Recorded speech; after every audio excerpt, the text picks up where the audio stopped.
It's Wisconsin Sports Daily, live from Wisconsin Sports Radio Network studios, powered by the Potawatomi Sportsbook. Steve Sparky Pfeiffer, Charlie Hughes producing today's show.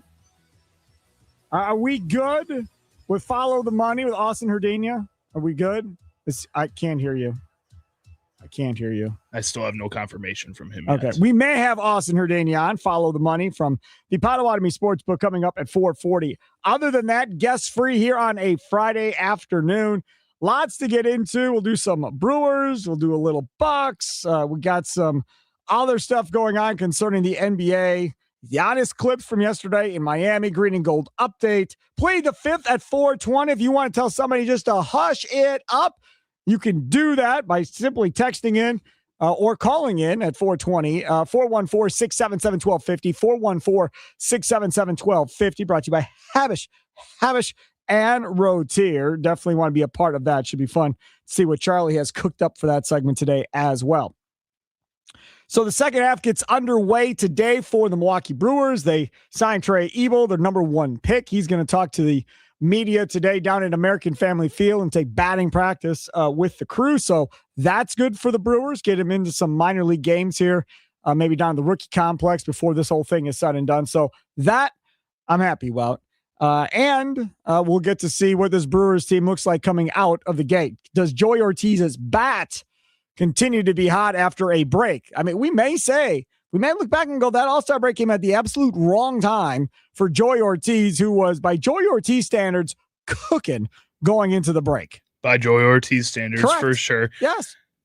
I think you want him to come out, obviously, and be as hot as he went into that All-Star break. But also, if he doesn't, I don't know. I think you start then going back to the excitement we had for prospects or a trade deadline or somebody else just playing in that third base spot.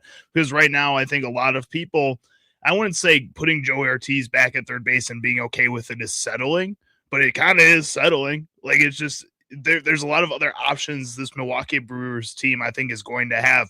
I saw earlier today on Talking Baseball, Chris Rose joined that show, and he had the Brewers as a destination for Zach Geloff, the third baseman for the Athletics right now, and that could be a potential move there.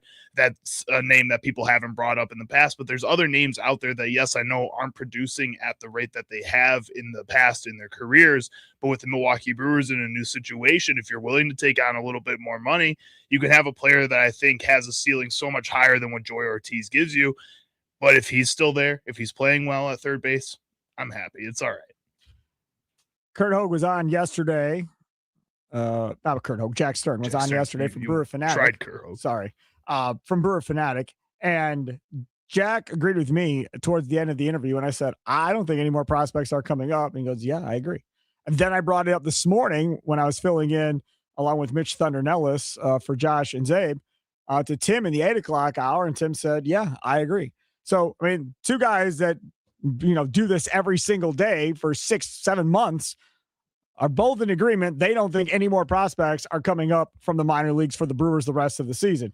Could they be wrong? Absolutely, they could be wrong. I don't feel like they're going to be wrong. So pretty much what you have is what you have outside of any type of obvious trade that happens at the trade deadline. This is the question. With the second half now getting underway this evening, and it's really not really technically the halfway point. It's past the halfway point, but we like to say that in baseball after the All-Star break.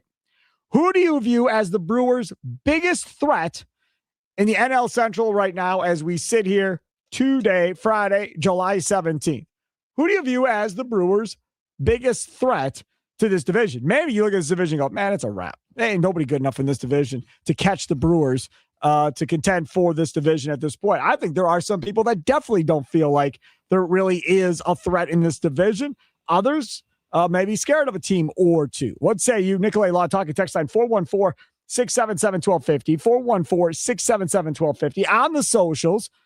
You can watch Wisconsin Sports Daily and the Growth Law video stream on Instagram Live, X, and YouTube at WI Sports Radio. Injured Growth gets it. So definitely when you're there, check us out. Also, the Dugout YouTube chat, you can hop in there as well. Charlie, what say you? Who do you view as the Brewers' biggest threat in the Central? Well, let's first start with what some Milwaukee Brewers think are the biggest threat to them in the NL Central. Jacob Mizorowski, William Contreras.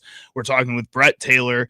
He writes for the Chicago Cubs on Bleacher Nation, and also the Sun Times. Wait a second. Why were they talking with this dude for? He was just in a scrum with some other people. Is that like All-Star break? Okay. Mm-hmm. So he was at All-Star. I don't want them on a Cubs podcast. No, I'm just saying. It was just like in a scrum. Just making sure. Okay, putting out the quotes. Yeah, fine. So William Contreras first was discussing the Cardinals are 3.5 games behind the Cubs, and the Pirates are 4.5 games back. And then he says, I think the Cubs, William Contreras, they are probably the closest to us. They have a good team.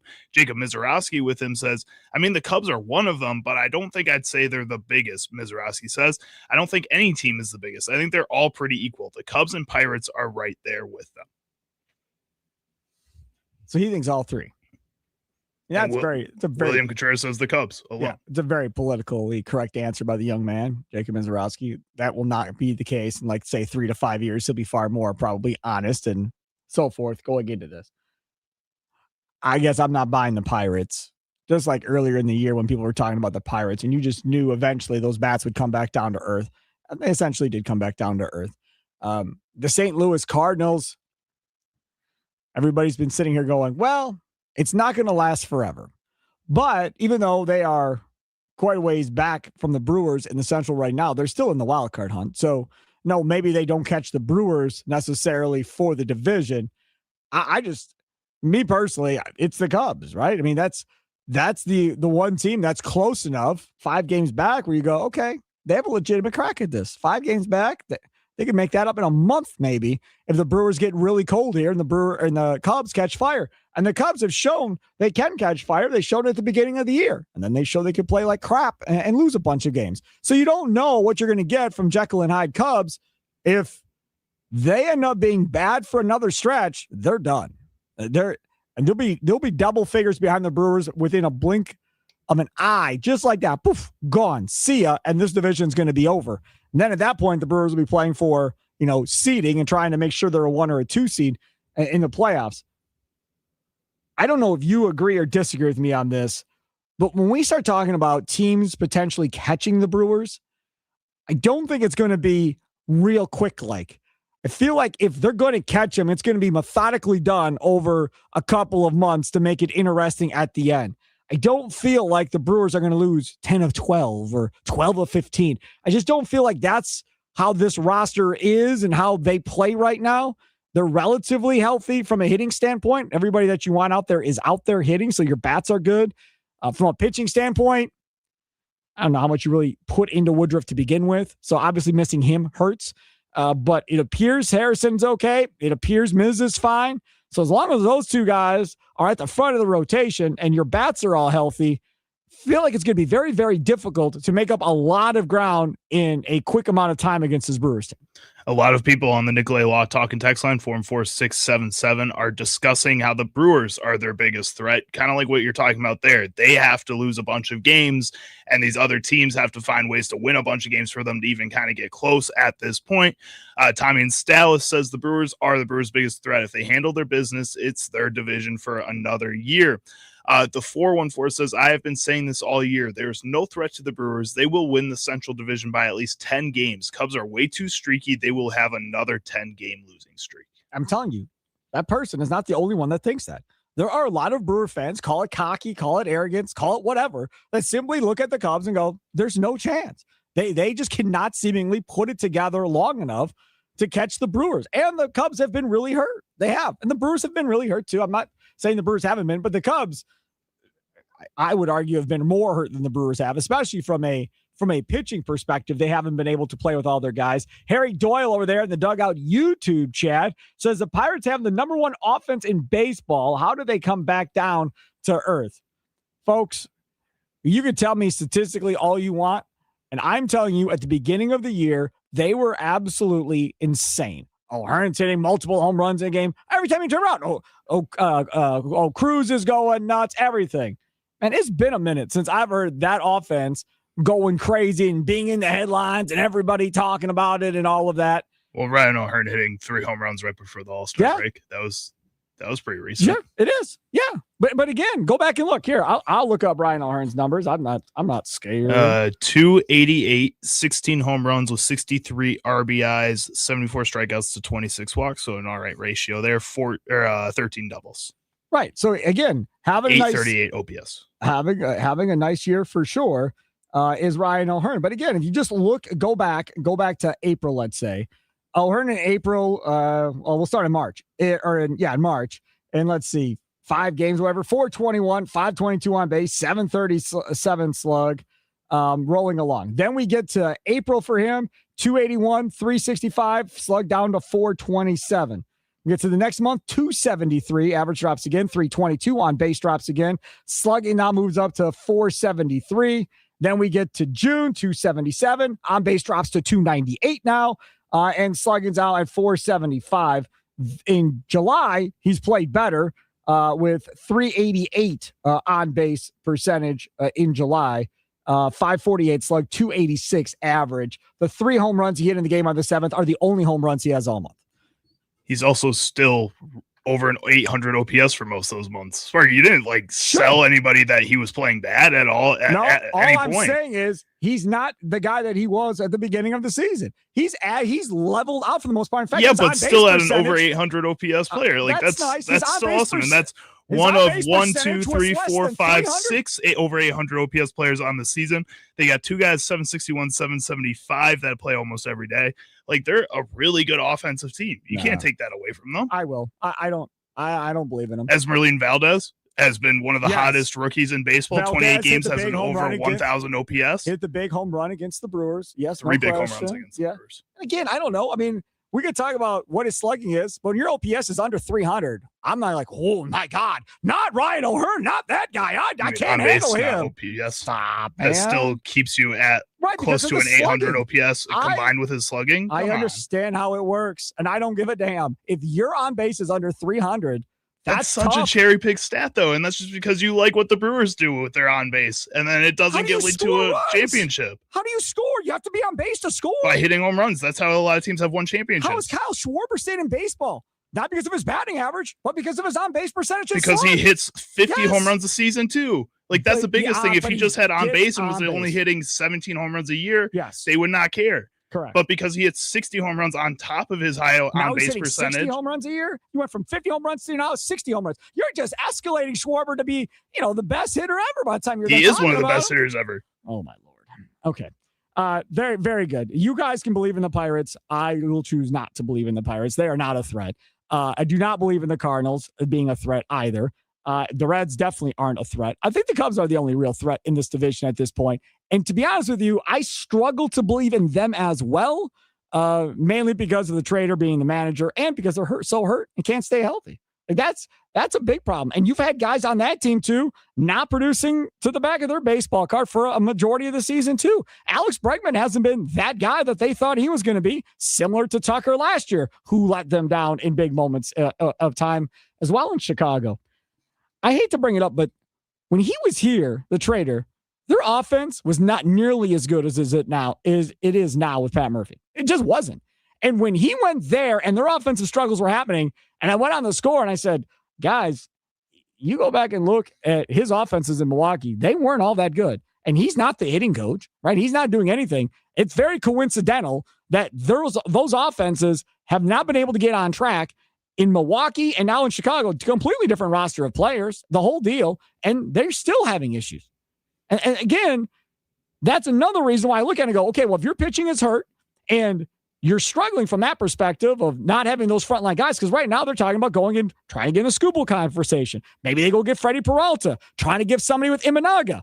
And Imanaga has been hit as well this year in different games. And that's kind of your guy right now.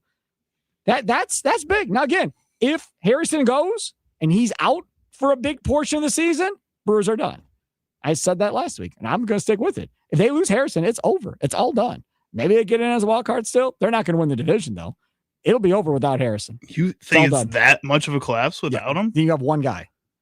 Yeah. You got to have more than one guy. But Shane Drowan has had a really under the radar season. Brandon Sproat has had his moments. Like, I'm not completely giving up on these young pitchers. And again, you can still go and make a trade with the farm system that you have. Sure. Like, if they, for some reason, say Kyle Harrison is down, like, I believe in this front office, if it's before the trade deadline that they say he's down, to go and make something happen in order to help this team out.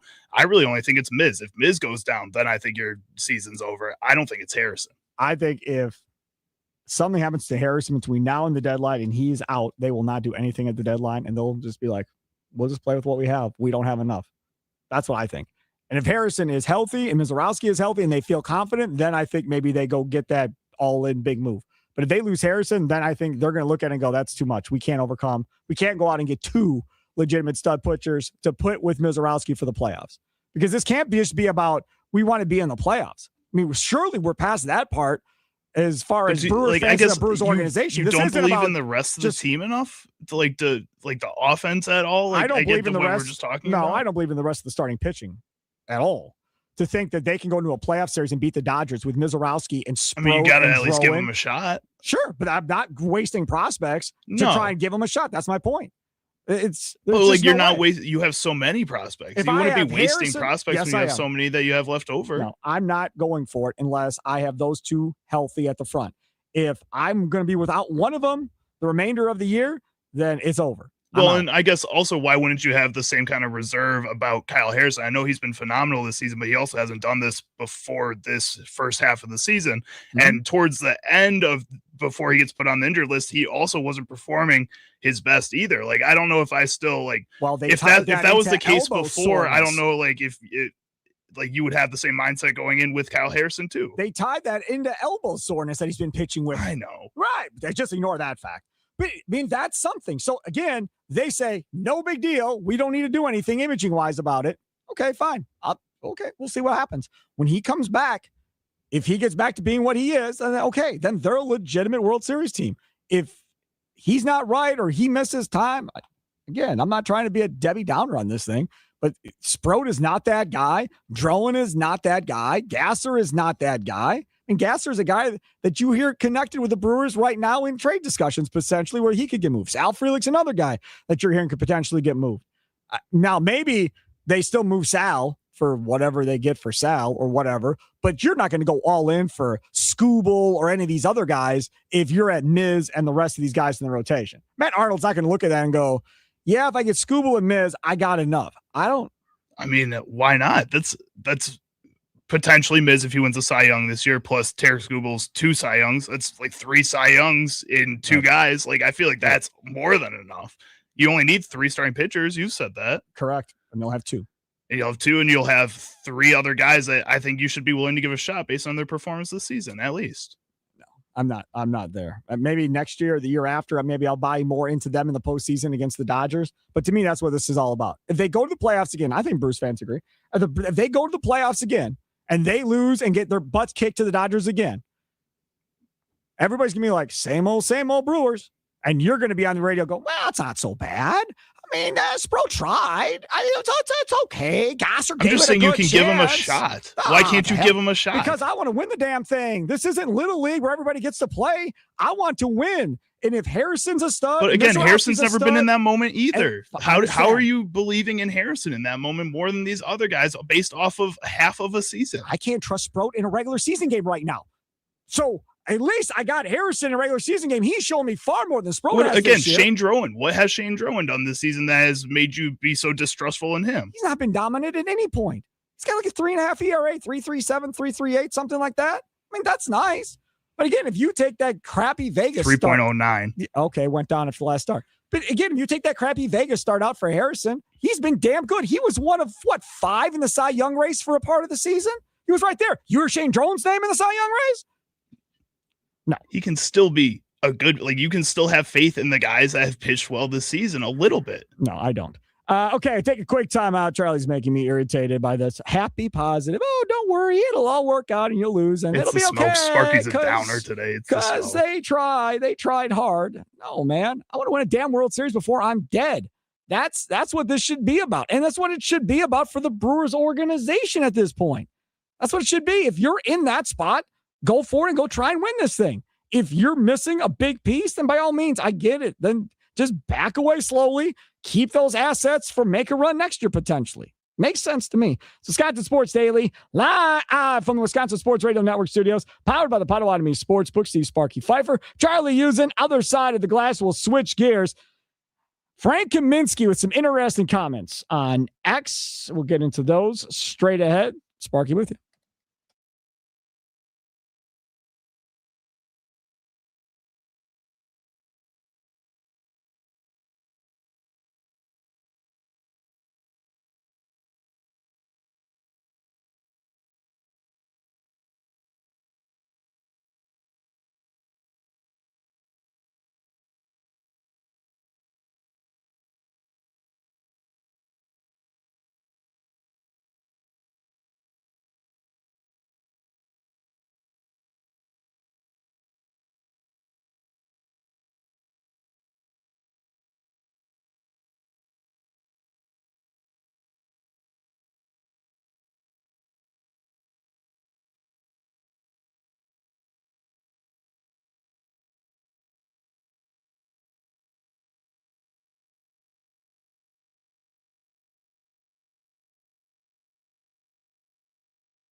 It is Wisconsin Sports Daily. Steve Sparky Pfeiffer with you. Charlie using over there. Nicolay Law Talking text line. LMAO. Charlie is your first time in Sparky, the most Debbie Downer on the radio. Yeah, I love about 414. 414 is probably the same person that when I get super excited about somebody or something, you're an idiot. Why do you think he's any good for? You're a moron. I get that. And then if I'm negative about something, then, you're Debbie Downer. I can't please everybody. It's all right. I'm used to that. Frank Kaminsky on X yesterday talking about the NBA investigating the Bucks apparently over Gary Trent Jr., cap circumvention, and the whole thing. We had that big conversation yesterday. Frank Kaminsky, the former Badgers center, NBA center, says, we celebrate players for taking less money to help teams win. The second there's even a suggestion that they could be rewarded later, the conversation shifts to cap circumvention. At what point does taking less to win become cap circumvention? From Frank Kaminsky on X. So, ask you the same question. What's the difference in your mind? Because technically, again, providing there's nothing written out like there was with Joe Smith back in the day with the T-Wolves. But if that's not the case, couldn't the Bucks and Gary Trent just be like, hey, man, he was trying to win a title. We had no cap room. We're pressed up against second apron and everything else. The only way we could get him was to sign him to a vet minimum. Just like if he wanted to sign with the Heat, be a vet minimum because they got their own issues they're trying to deal with and building a team around Giannis. So it'd be the same thing as what they're going through right now. So what's the big deal, really, at the end of the day? Now Giannis is gone, and now we can pay him like we should have been paying him the last couple of years, so we're going to take care of our guy. What's the issue? I mean, could the Bucks make that argument? Use Frank Kaminsky as their jump off here to try and defend themselves from essentially being punished by the NBA. Do you see there being a difference? Because Kaminsky makes a good point. Because so many times as a fan, you're like, come on, man, take a hometown discount, stay in Milwaukee. If you're talking about a Brewers player, right? Come on, take less money. You don't need all that money. Millions are millions. Who cares if you're making $10 million a year, $5 million a year? You're still a millionaire. Who cares? Stay. Right? You want them to take less money and stay. Don't hear that as much in the NFL, but you definitely hear about it in the NBA for sure. And you definitely hear about it in Major League Baseball from the fan base. In fact, did you see the Wemby deal? The latest Wemby deal that he just signed, he didn't sign for as much money as he could have signed for. He signed for less. Now, why did he sign for less? Because they had a conversation with the ownership and front office of the Spurs as far as how are we going to keep this a dynasty and be able to continue to build this thing out and be as competitive for as long as possible. Here's scenario A, if you sign for the super max and get X amount of dollars. And here's the scenario if you sign for just the normal max type deal contract, you're going to be loaded either way, right? So which one would you rather do? Would you rather potentially have a dynasty and be able to keep a lot of your guys around you? Or would you rather take all the money and then maybe have some down years spread out in between here? And Wembanyama took less. Now, is everybody going to do that? No, everybody's going to do that. Tom Brady did it in the NFL.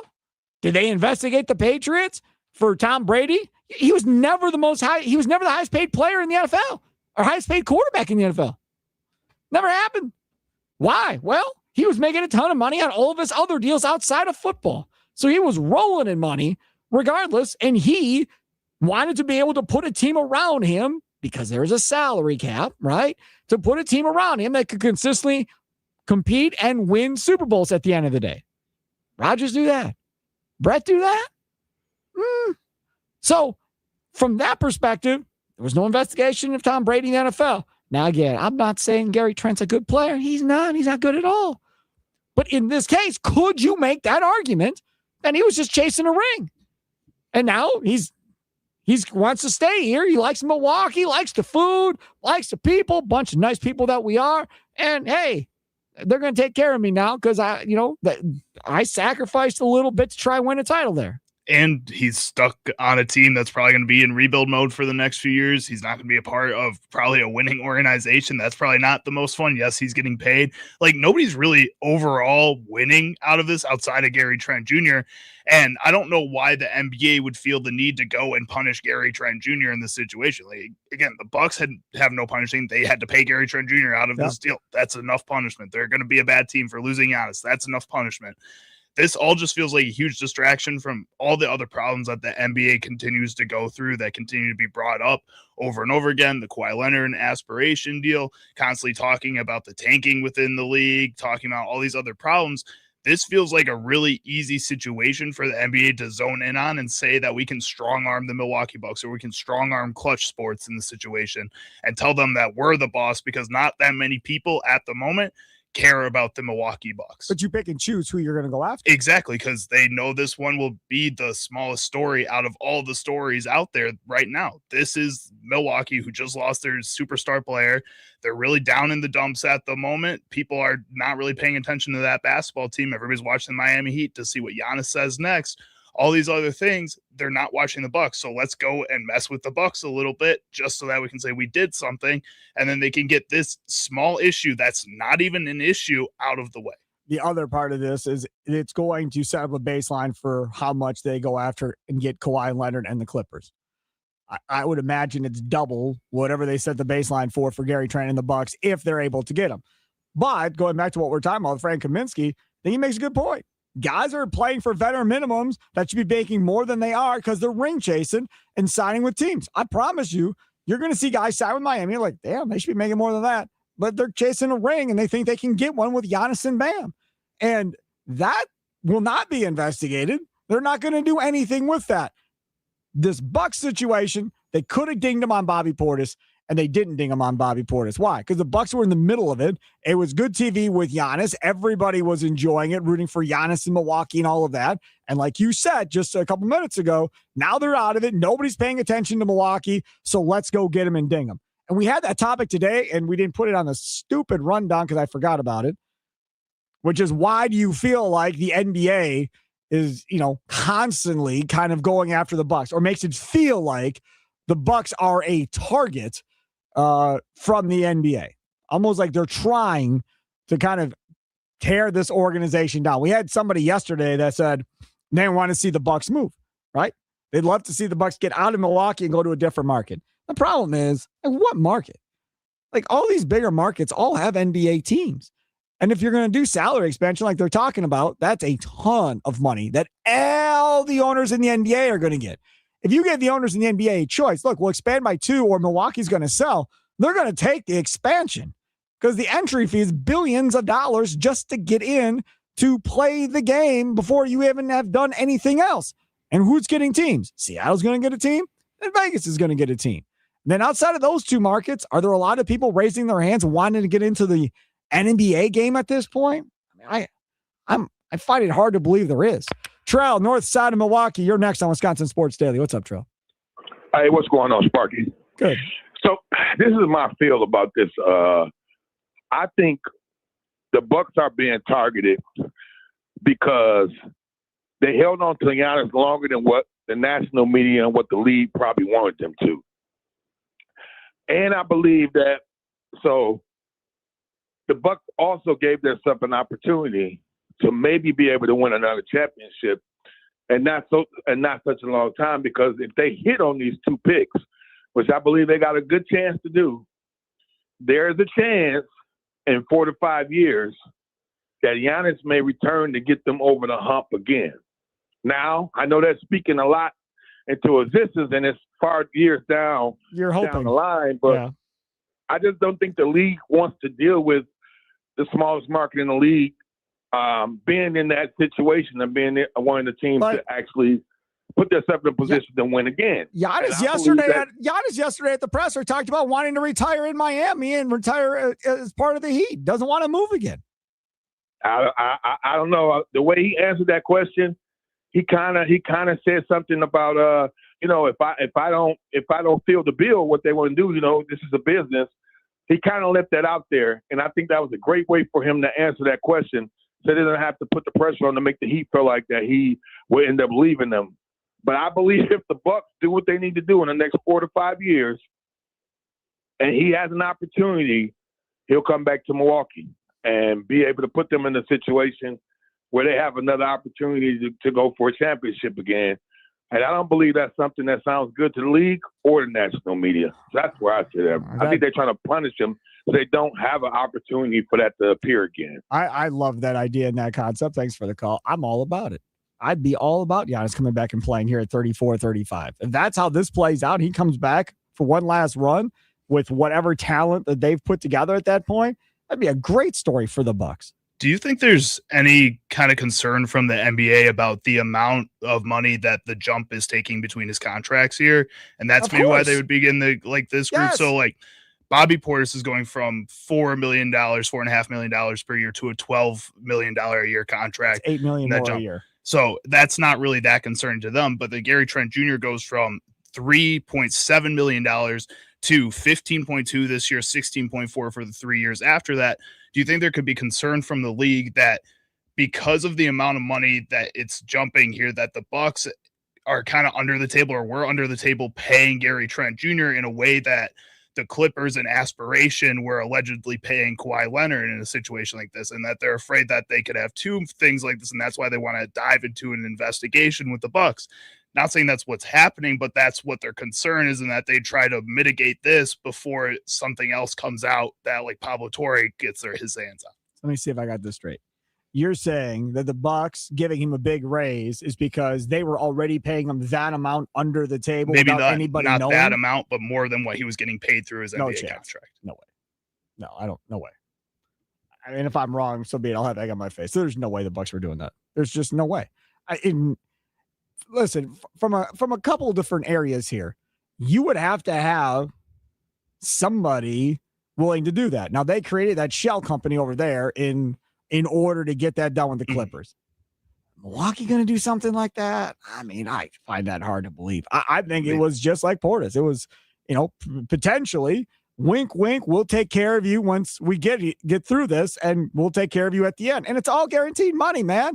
It's not like it's the NFL where like, oh, it's $100 million, but only 20 that's guaranteed, right? You get all of it. So from Gary Trent's perspective, it's like, cool, they're going to rebuild, but odds are I'm going to get traded out of here at some point, and I'll have a chance to go play somewhere else, and I'm still going to get my money. I may have to suffer through a year or two rebuilding here, but I'm going to get paid at the end of the day. Because again, when the report came out that there was a team wanting to do a sign and trade to get Gary Trent to their team this offseason, and he didn't take it, nor did the Bucks, and instead he signs here, obviously for more than he would have got in the sign and trade, I still think, I have no inside knowledge, that team is the one that filed. That's what I think. They filed the complaint and said, hey, man, something's going on. You need to investigate. Or couldn't the NBA just very easily just go, that like is not worth our time looking at this? Like, because they did that with Bobby Portis.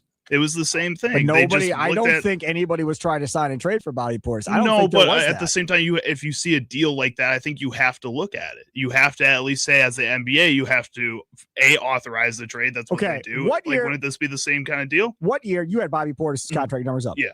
What year was the last year that he had that small deal before he got the big 2022? payday? Okay, so look up his stats and let's see what his numbers were that year before they hooked him up. Now, again, part of this, too, is that Gary Trent literally fell out of Doc Rivers' rotation. Mm-hmm. He was so bad. Bobby Portis never fell out of a rotation necessarily to where he wasn't playing at all and was riding bench and looking from the outside and then got hooked up. If Gary Trent would have put up average numbers, I don't think the NBA would have said boo. But because he was so bad and then got this big deal, that's another red flag. In 2021-2022, he averaged 14.6 and 9 rebounds on 47% from the field. Yeah, he had a pretty good season, 39 from 3. So there's no reason to red flag. Even though you went fist bump, we'll take care of you, he then put up good numbers to justify what they paid him. So there was no look over here. What are they doing with Bobby Portis? The Gary Trent thing, that was unfortunately more obvious. And we'll see if they're found guilty or not. Again, you could use the Frank Kaminsky way of saying, hey, man, I was just chasing a ring. I was willing to take less money. They came to me, said, hey, we really like what you do in the locker room. We think you're a good leader. We want to take care of you and you with our young guys going forward. That's why we gave them the money. Would the NBA buy it? I don't know, but might not be worth too bad of an idea to try and go do it. Wisconsin Sports Radio Network is proudly outfitted by Burkhardt Sporting Goods, our official apparel partner. Outfit your team or company with custom apparel today at BSG1881.com. BSG1881.com. Adam Silver, the commissioner of the NBA, came out and explained why we do not have an NBA schedule yet. Because the MLB announced their schedule yesterday for next season, and they're at their own All-Star break. We've already got the full next season schedule. The NBA starts in October. We're coming up on the end of July. We don't have it. Did you hear why we don't have a schedule for the NBA? Wait till you hear why. We'll talk about that next. It's Wisconsin Sports Daily, live from the Wisconsin Sports Radio Network studios, powered by the Potawatomi Sportsbook. Sparky here.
It is Wisconsin Sports Daily. Steve Sparky Fiber with you. Leadoff show comes up today at 5 o'clock. Through that 5 to 6:30, I'll be hosting that show as well, getting ready for Brewers and Marlins. Then after the last pitch, you'll make the switch. Potawatomi Sportsbook post-game show with Tim Allen and myself coming up tonight from 9:30 to 11. So check this out. Adam Silver, the commissioner of the NBA. Now, I want you to know that I researched this to make sure that it wasn't AI, that it wasn't some made-up account. Because, like on X, they have the comments section, community comments. Oh, this is fake. This is satire, whatever. So you're like, oh, well, this can't be real. I'm like scrolling, trying to see if I can find anything. I don't see anything. So if y'all saw something that says it's satire and it wasn't real, please let me know, but I don't see anything. Adam Silver on LeBron's free agency decision. Quote, I would like him to make his announcement already so he can finish the schedule. Because as you might imagine, the teams are calling us, the networks are calling us, everybody wants to lock in the schedule, but it will influence how we set the schedule, how we set opening week, Christmas Day, etc. Are you kidding me right now? Are you kidding me? Now again, maybe publicly, no commissioners ever said it. Maybe behind closed doors, schedule releases have been held up for somebody in free agency. Maybe. This dude came out and said, old man LeBron is going to dictate how I make my schedule, and that's why we're all waiting to see what happens. Do you know what I'd like to see? What's that? Sign with the Bucks, dude. I want to see really how much power does LeBron have. Sign with the Bucks, because we're going to be horrible. Over-under is like, what, 24 games or something for the Bucks? Sign with the Bucks. See if they put LeBron and these cast of characters on Christmas Day. See if they put LeBron and these cast of characters on opening night. The Bucks are already getting investigated because of LeBron's agent. Hey, that's gonna create even more drama. Beautiful. That's gonna make it even worse for them. Then fire John Horst and make Rich Paul GM. And then let's just make it real at that point. Yeah, to hell with this. You don't investigate us. He's our GM now. You don't even got to worry about it. Leon Rose was a player agent. He got to go be the GM of the Knicks. That's true. That turned around just fine. That worked.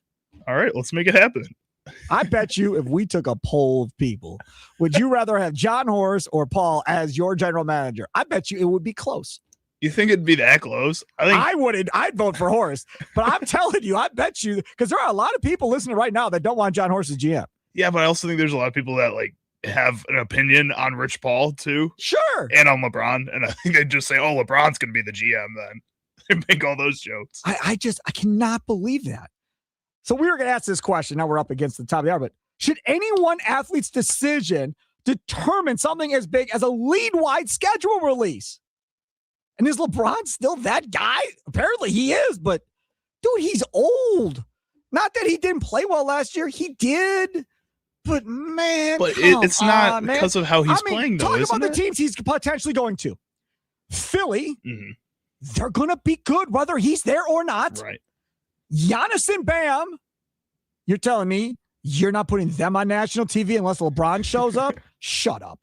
Cleveland, now maybe you could argue Cleveland, but they were good last year. 2 years in a row, so you kind of have to respect them. And you've got star power on there with Mitchell and Harden. So they're going to be on national TV.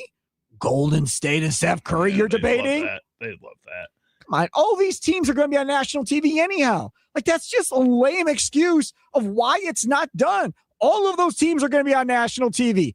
And Minnesota, which is not getting him, but they got Anthony Edwards and now Ball. So they're going to be on national TV too. Well, and again, they were already going to be on it. They were already one of the best teams in the Western Conference. They were already going to have that opportunity. And it's not even because of LeBron's play. It's more because this is probably going to be his last season. And that's what they care about. They want to put the whole retirement tour on national television. Correct. That's their plan. No question. Tommy and Stallis, welcome to today's WWE. I mean, NBA. It's disgusting inside and out. The product, personnel, and the puppeteering. I used to be a huge fan. Yeah, that's the thing. They've lost fans. I don't know. they're going to say they didn't because their numbers are through the roof right now when you include streaming and everything else. But they've lost some of the older demographic, have checked out. There's no question. See, and it's not a Wisconsin thing; it's a everywhere thing. Well, what they're hoping for, what Adam Silver was hoping for, is this MLB strike to happen. He wants this to be long because then people maybe would pay more attention to what's happening in the NBA. Well, you figure if they don't play until like say June, you're going to have their playoffs can be the only thing on TV. That in hockey, he's begging for this. Yes, it would open up things for him for sure. All right, coming up next, we'll talk more about the Crew. It's Wisconsin Sports Daily, live from the Wisconsin Sports Radio Network studios, powered by the Potawatomi Sportsbook. Steve Sparky Pfeiffer here, Charlie Usen over there.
Time now for your fan weather forecast brought to you by the Milwaukee Area Napa Auto Care Association. It is freaking hot outside.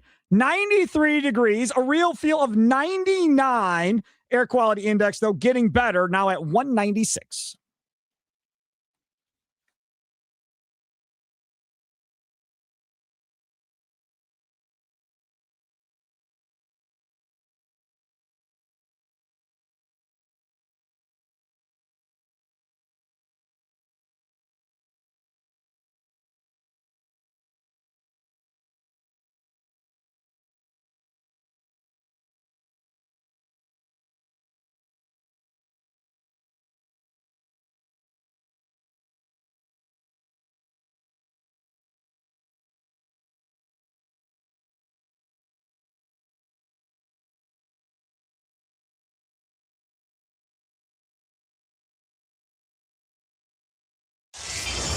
Some shows talk about one team.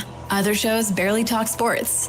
This show will talk Packers, Brewers, and Bucks. Every day. It's Wisconsin Sports Daily with Steve Sparky Pfeiffer on the Wisconsin Sports Radio Network.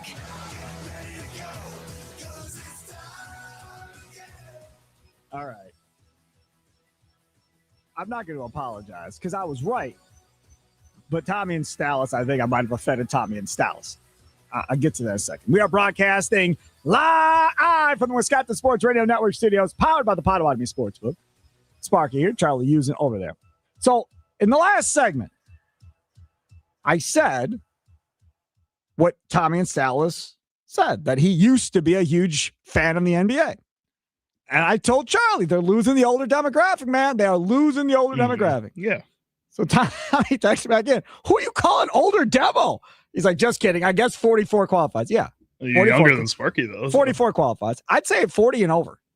That's the demo I think they're losing. Is that like 40's over the hill, isn't it? Is that what they That's say? what it used to be. Okay. Yeah. Is it still that? What is it now, then? If you Well, said it depends how old you are. If you're 50, 50's the new 40. Still stupid. It's like, no, it's not. It's still freaking 50. You're still old. Don't lie to yourself, people. Yeah, people just want to feel good, Sparky. Let them feel good. All right? Every time I hear that, stop. The other day we were at a game. What did they say? Somebody said something about they were going to be 75 when something happened. And another parent's like, 75's the new 60. Shut up. Did you say shut up or you keep your mouth shut? Yes, I did. Dude, shut up. No, it's not. Quit lying to yourselves. You guys are killing me with this nonsense about age. Goodness gracious. Come on. Okay. So coming up this hour, Charlie's Sounds of the Day comes up towards the back half of this hour, about 3:40 or so. Hopefully we get to it on time. At 3:20, I got to play one clip, only one clip, this morning during Wisconsin Sports Wake Up Call with Mitch Thunder Nelson, myself filling in for Josh from the presser yesterday. There was a bunch of stuff that I found interesting from what Giannis had to say yesterday. So we'll jump into that a little bit from what Giannis had to say. What is Ram on? He's mad because you're calling him old, apparently. It's fine. No problem. Hi, Ram. Yes, Sparky. You are old, man. You're old. old. Sparky. You're old. Saw me in person. What? Huh? What? You saw me in person, Sparky. Yeah. Let me be on there for 5 minutes. Do I look old, Sparky? Yes. You're old and I'm old, man. Let's move on. I mean, from a distance, all of a sudden in a crowd, you need to say, "Oh, that guy looks really old right there." I'd say you're over 40 in a crowd.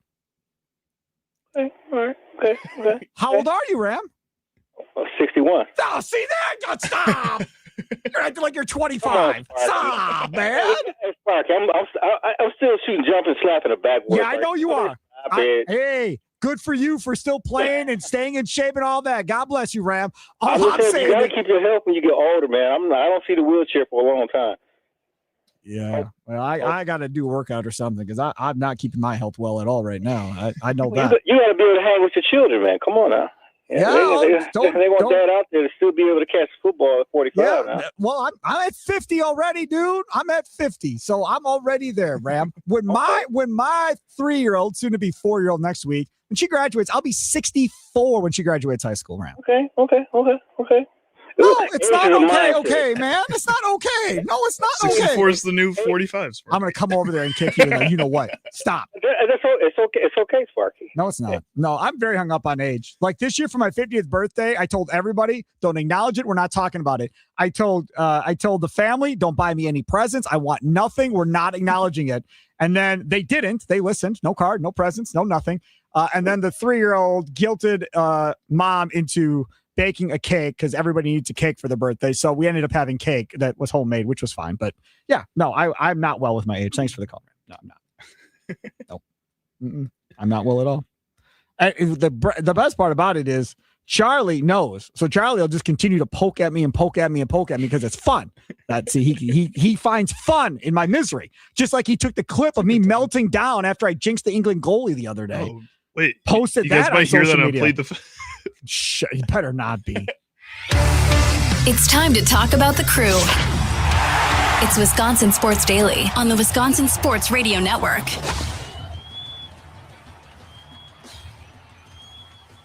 All right. Time to talk about the crew one more time here. This is a topic we were going to do earlier today. We never got to on the morning show, so I brought it to this show. Simple topic. I'm pretty sure I do it every single season of the Brewers. I've done it, I don't know, long time. Back when I had Sparky's Midday Madness in Milwaukee, I used to do it then. We didn't do it as much when we used to do the big show because Gary and Leroy had their topics they wanted to do. By the way, happy birthday, Gary Ellerson, my former co-host. How old is he? A lot older than me. Yeah. But that's all right. So happy birthday to Gary. That's my guy. I love GE. So I want to talk about the Brewers in the second half of the season coming up here. And I honestly don't know where this is going to go. Like the one day we got talking something and Yelich became target practice for everybody and the whole thing spun sideways. So I don't know where y'all are going to take this. We'll go where it goes. We'll see what happens here on a Friday. I'd prefer not to be yelling and screaming like I was in the first segment with Charlie. That's way too stressful on a Friday. What is over here? Sidetracked. This one? Oh, yeah. That was Jeff 42-year-old. ripping Adam Silver. That's fine. I thought we were talking about age again. That's fine. Jeff, good comment on Silver, but yes. This is the question. What player needs to make a bigger impact the rest of the way for the Brewers? What one player you said, if there's one guy that needs to play significantly better here in the second half for this team to go where they want to go, who is that one guy that needs to have, that bigger impact in the second half than he probably had in the first half? It's a real easy answer in my mind. I know where y'all are going to take it, but I know my answer. What about you? Nicolay Law Talking text line 414-677-1250, 414-677-1250. On the socials, streaming live as well at WI Sports Radio, whether it be on X, on Instagram Live, on YouTube, Fan Milwaukee Facebook page. Make sure to come check us out. Charlie Usen, who is it for you? It's for me a guy that earlier in the year I was calling the piece that the Brewers were missing when Jackson Chourio was out of the lineup, when we were missing Andrew Vaughn out of this lineup, Brandon Woodruff was missing time.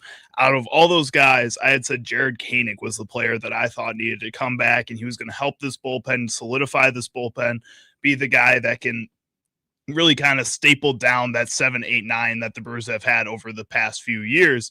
And then he comes back from the injury after taking about a month longer than expected to rehab from that injury, comes back, does not pitch well, and now is sitting back down in the minors. And I think that this is a player that can come back, and if he's healthy at the major league level, can be an important part of this bullpen, this lineup, if he can be healthy. And I think that the Milwaukee Brewers, if he can come back and do that, then you don't have to put as much focus on the trade deadline with this bullpen, especially with the couple of players that you just got from the Astros.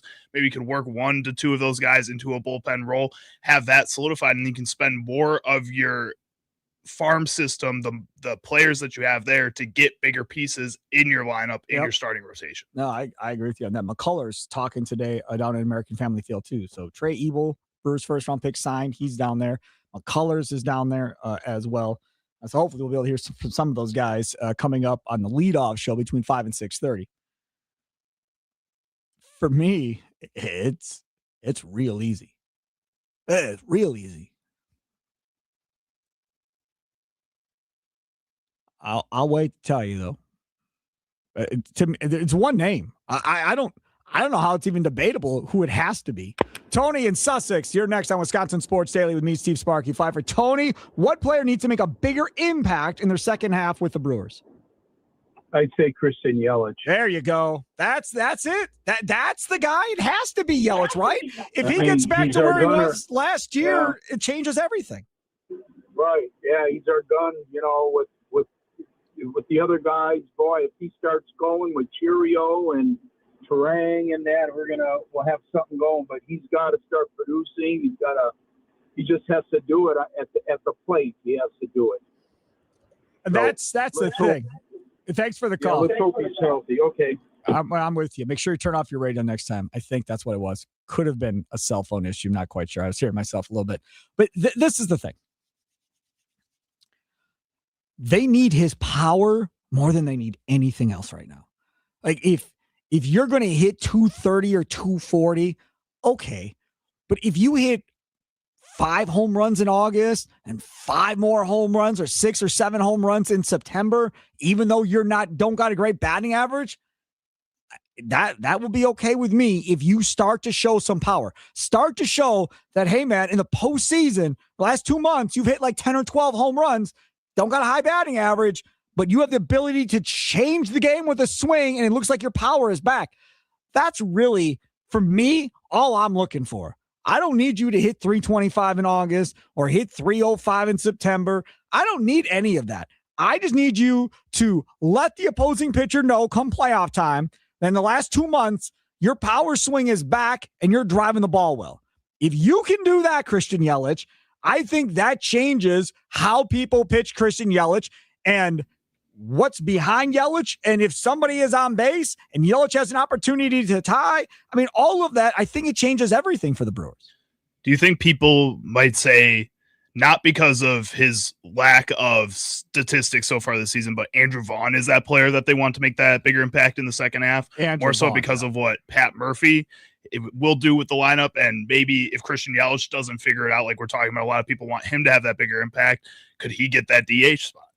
You know I'm a Vaughn guy. I know you are. He has not been hitting all that great the last, I don't know, 3-4 weeks at least. Hitting ground balls, not really driving the ball as well as he has been.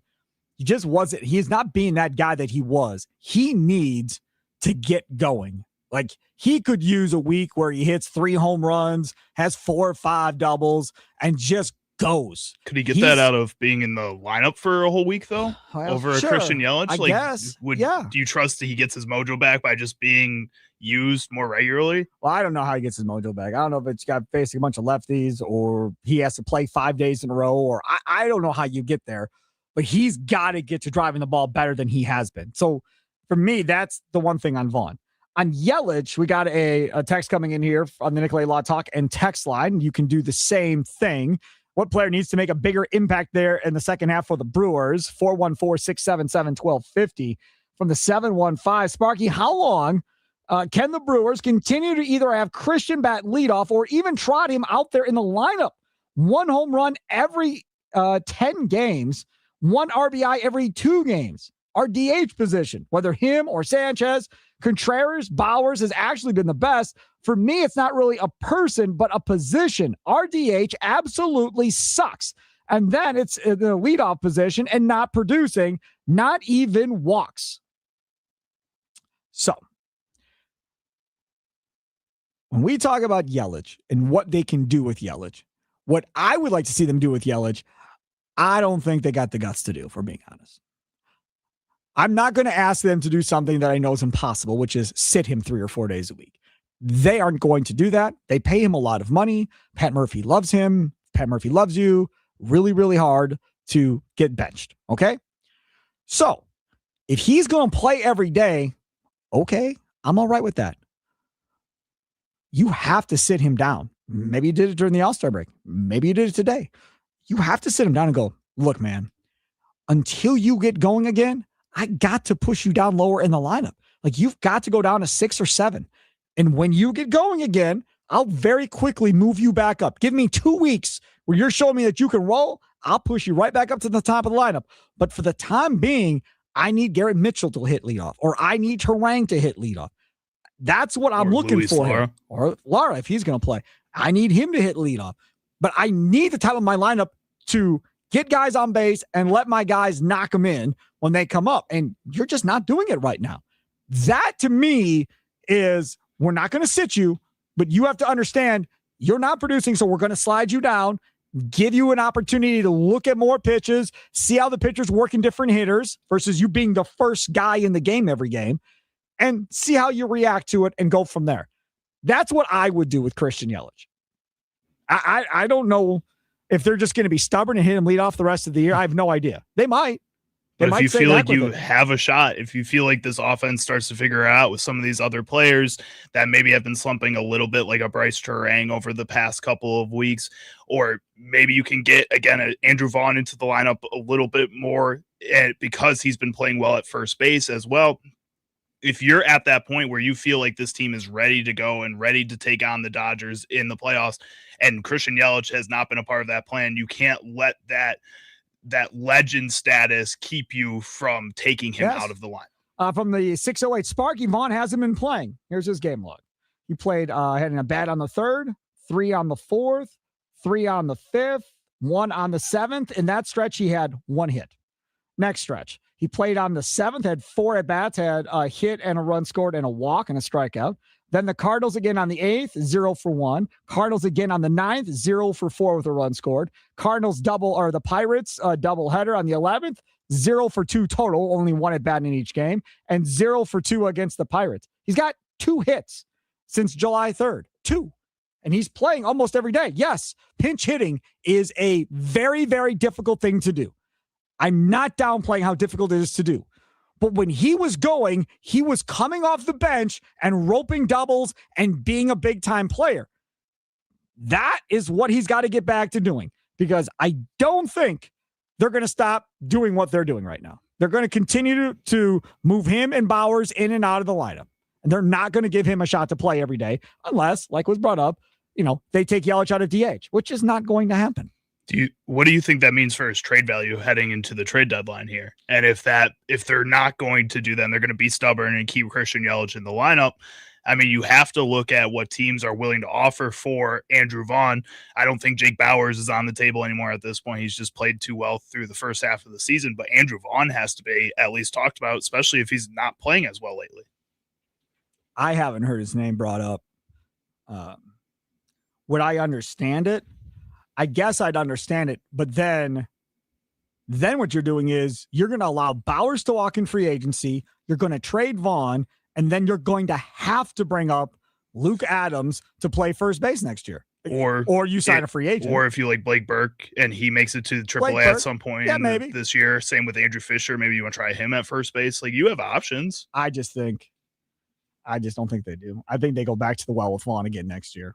I think that's what happens. Maybe not. Maybe they come up with something else. All right, take a quick timeout. Come back on the other side to hear a little bit from what Giannis had to say in Miami, and definitely want to get everybody's thoughts on that. Don't forget, baseball coverage on the Wisconsin Sports Radio Network is presented by Xfinity. Score the most reliable Wi-Fi, one price, 5 years guaranteed. Xfinity.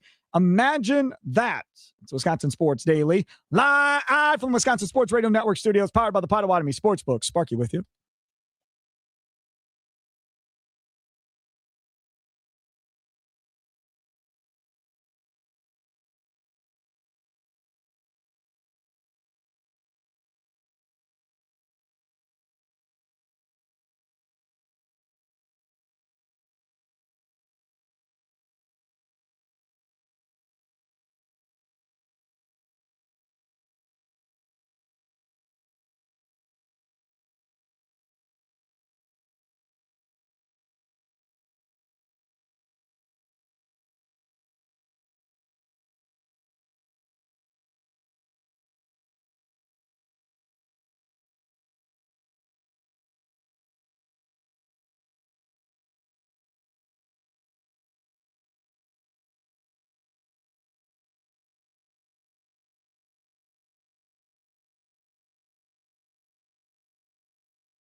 Welcome in, Wisconsin Sports Daily. Sparky with you. Charlie Usen over there doing his thing.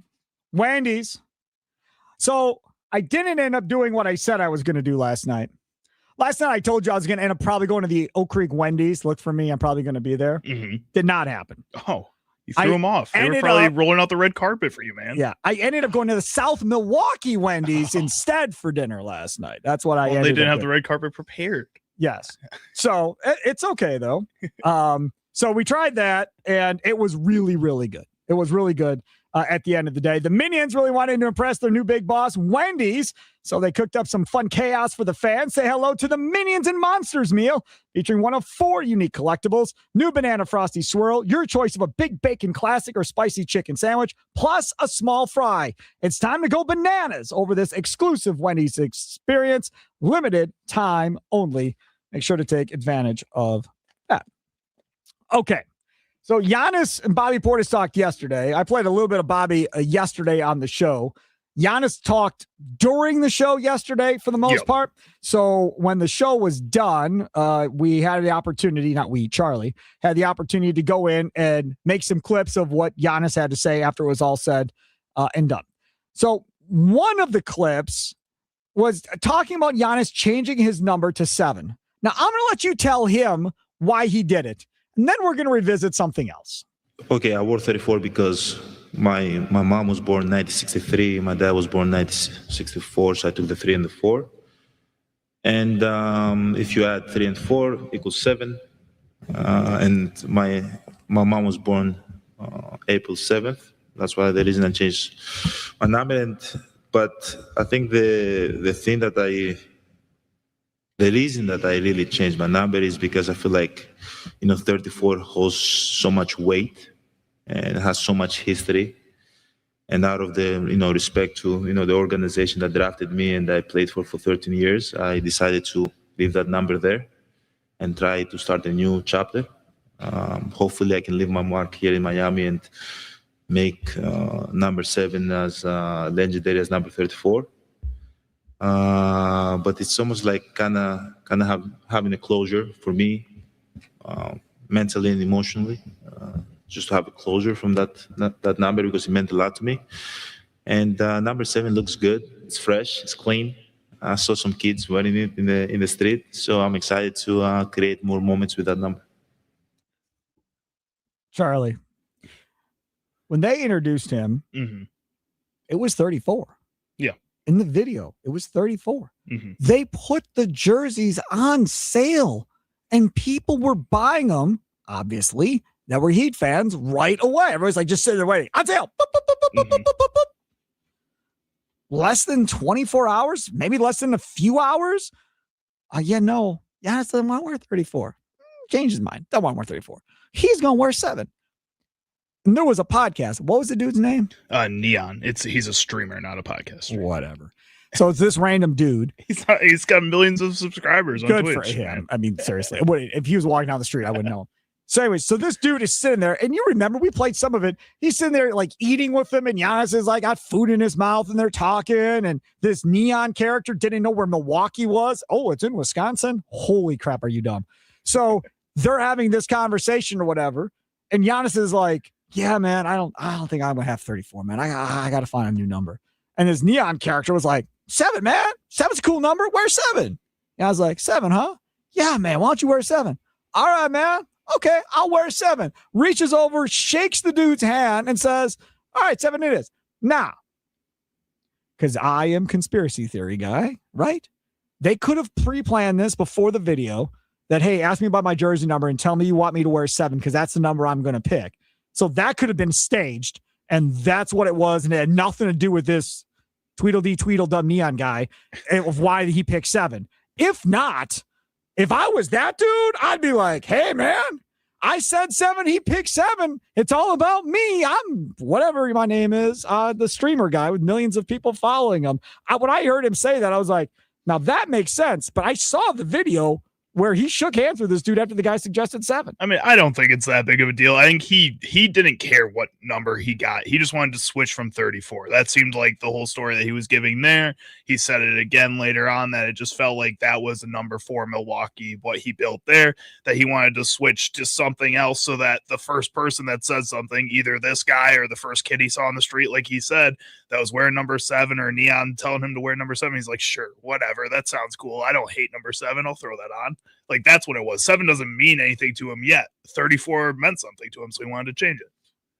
And I think it's about preserving legacy where you were. Exactly. And saying to Bucks fans, look, man, that's our number. I ain't going to bring that here, and this be our number. That's and now, going to get hung up in Milwaukee. Him and the Heat fans are going to have their own number, which is going to be 7. Okay, fine. Like, as a Bucks fan, I think you can respect that and be like, that's cool, man. Right. I appreciate that. Yeah, almost, I think as a Bucks fan, you're cool with that. You're like, all right, there's some respect there.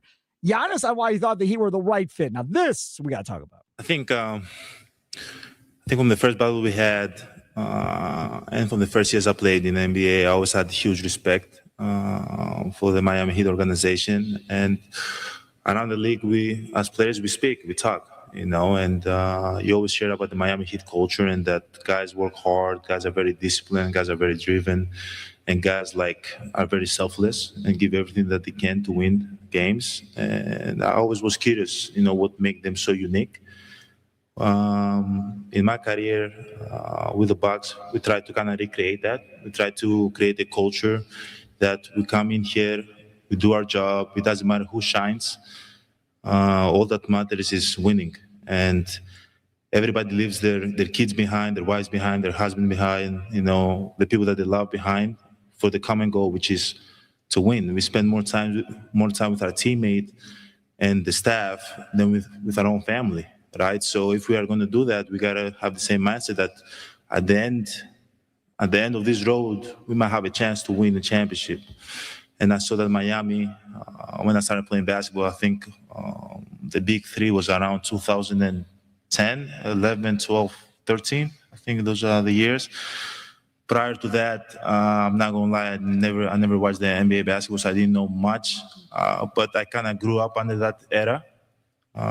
So I know the expectations that this team has. I love pressure. Coach Spo talked about pressure, and I think I thrive pressure. I think I need pressure at this time of my career. I think in order for me to go to the next, level, I got to get out of my comfort zone, and I feel like Miami was a place for me to be. We are very like-minded as a team, and me, and it was a no-brainer. I wanted to be here. I'm excited to be here, and I want to get to work. Okay. I don't know what the answer to this question is. Where do you think it went wrong culture-wise for this Bucks team? Like, where did they lose their way from it being a winning culture, a championship culture, everybody pulling in the same direction, everybody doing their thing? Where do you think it went wrong for the Bucks culture-wise? I think when I look at what went wrong, there's 2 pieces that I think changed the culture for sure. Mike Budenholzer leaving, obviously. I think you wanted him out. Giannis wanted him out. And I think the other thing is Jimmy Haslam coming into the ownership group. And the way that he thinks about the business and the way that he's gone about things, you could see it created a fissure between Giannis and between the front office. And I think when we talk about John Horst, we constantly say, oh, it's not really Horst pulling the strings. It's the ownership that's pulling the strings.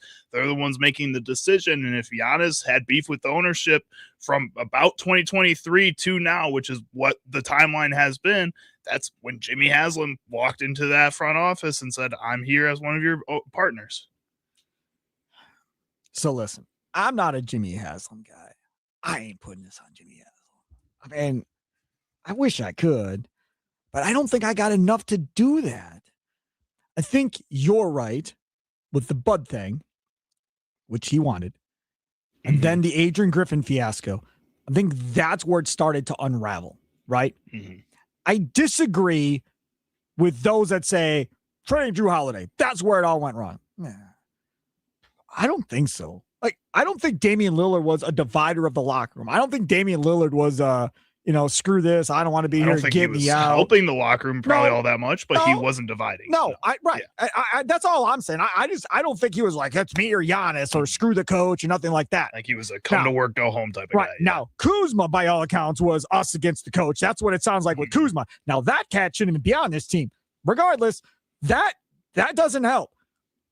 The front office is, I think, where this all lies. Edens and Horst. Fagan's gone. Those two guys. Now, if Fagan had nothing to do with this, and it was just those two guys that were making the calls here and doing everything, then they're the fall guys for this. Because you're the ones that put the personalities that you put in place. You're the guys that decided to listen to Giannis on what to do with head coaching, what to do with players, and everything else. That's where it went sideways. Is once he started leading, and you all said, yes, Giannis, yes, Giannis, yes, Giannis. Once that happened, then it fell apart. And then there was no recovering, because every time that dude made a decision, it put you another half step, 2 steps back, and you were constantly trying to catch up to every bad decision that he was helping you make. And again, I'm not putting it all on Giannis, because there's grown people, adults in the front office that are capable of saying, no, Giannis. To Giannis, or frankly, to Haslam sometimes too, or to the ownership, whoever, because again, we keep saying Horst just was always saying yes to everybody, apparently. This is how it's all been. But then at the same time, like, I don't really blame John Horst when the Bucks aren't letting him leave. Like, when he wanted to go to Detroit and Detroit wanted him to go there to be the president of basketball operations, and the Bucks said, no, we'd like to keep you. We think you're doing a really great job. That's what it seems like. We were excited about that, but I think that just killed Horst, because it doesn't seem like he's been in a position where he really truly feels like he has control over the situation. And he might have had that opportunity, and the Bucks kept it from him, and then he just completely gave in to whatever anybody was telling him to do. Right. Which I think is on some part of this to blame on John Horst, but for the most part on the Bucks and the team that stopped him from leaving when he wanted to leave. Ziggy says Bucks lost their way when Ted Davis got let go and Bud leaving. I love play-by-play announcers. I do. And Ted Davis I love Ted Davis. Used to come on, used to be a part of the afternoon show back in the day in Milwaukee with me. So love me some Ted. The play-by-play guy is not affecting culture. As much as Ted Davis would laugh out loud if he heard you say that. I promise you, he'd like, yeah, no. 414, trading Dante. I don't know, man. I mean, like, DiVincenzo was liked and all of that. Fine, I get it. If we're going to start talking about individual players leading and how it affects chemistry, Connaughton was a guy that Giannis loved and was all about. Middleton. Yeah, but wasn't Connaughton one of the guys after Miles Turner had came out and said that Giannis was late? Connaughton was the one that corroborated that and said, yeah, he was late all the time. He was the one who said he was always getting massages. That's right. So, I mean, that is something else that I think when you look at this, as far as the guys leaving, Brook Lopez and him were guys, right? I think they like the Brook Lopez and him got along. Middleton and obviously Holiday, for the time that he was there, he's all about Drew Holiday too. But he also wanted them to make a step forward before he would sign another extension. So they swung for the fences, got a top 50 player in Lillard, and said, okay, this is what we're going to do. I'll get you a better scorer than him, and we're going to do it this way. And then again, of course, it backfired. That's just really sad how the whole thing ended, to be honest with you. It really is. It should have resulted in more than it did, and it should have resulted in at least one more championship before this whole thing was said and done. One more clip here from Giannis, and we'll get to Charlie's sounds of the day. Giannis talking about going to Miami with Bobby Portis. I'm really excited. I've been with Bobby, I think 6 or 7 years now. We won a championship together. We actually sit next to each other. Our lockers are next to each other. And in the facilities across of one another.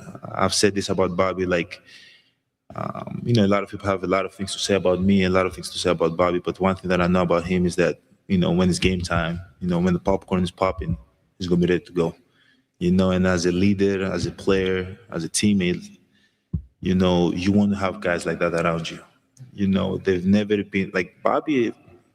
Probably missed in six years. Probably missed 10 games, and the game that he missed is because he had some loss within his family. Like, he was always available, and when I'm in that locker room, I know that he's going to tighten up his shoes and he's going to be ready to go.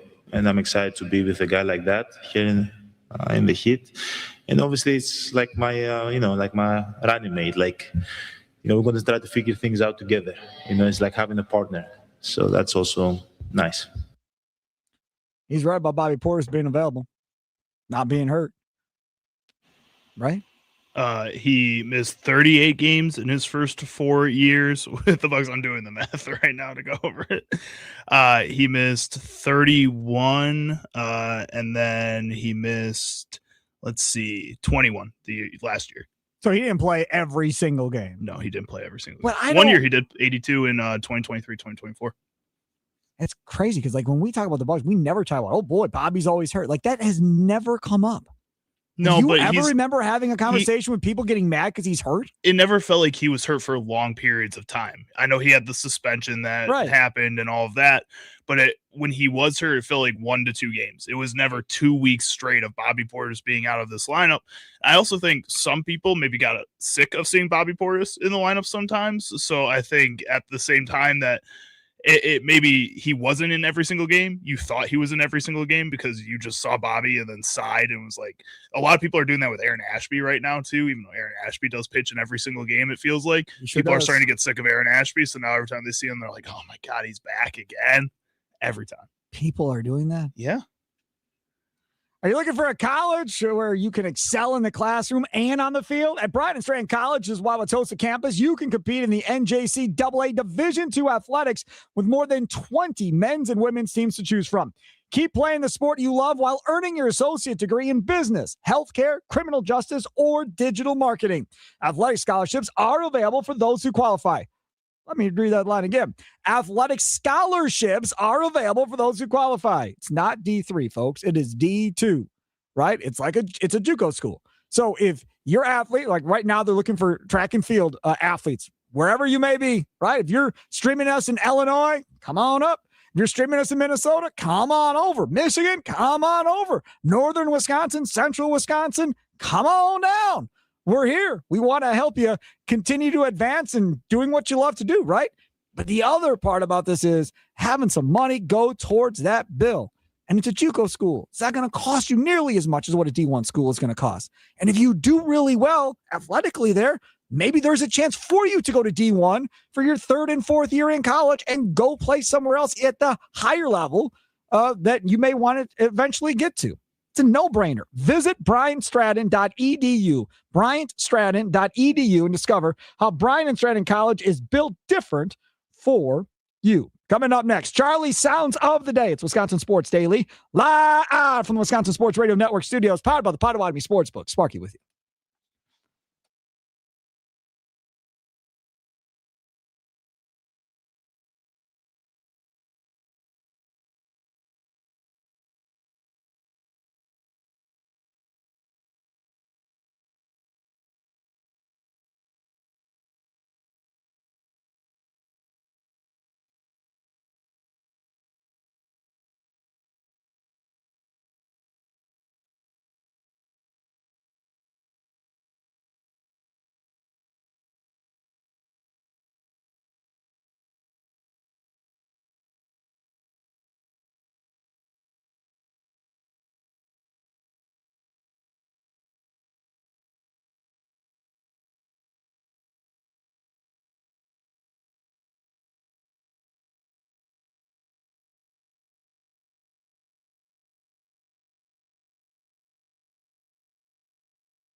Welcome back. It's Wisconsin Sports Daily. Don't forget Potawatomi Sportsbook. That's where you want to be. 2 levels, 2,000 square foot center screen, 30 sporting events at one time.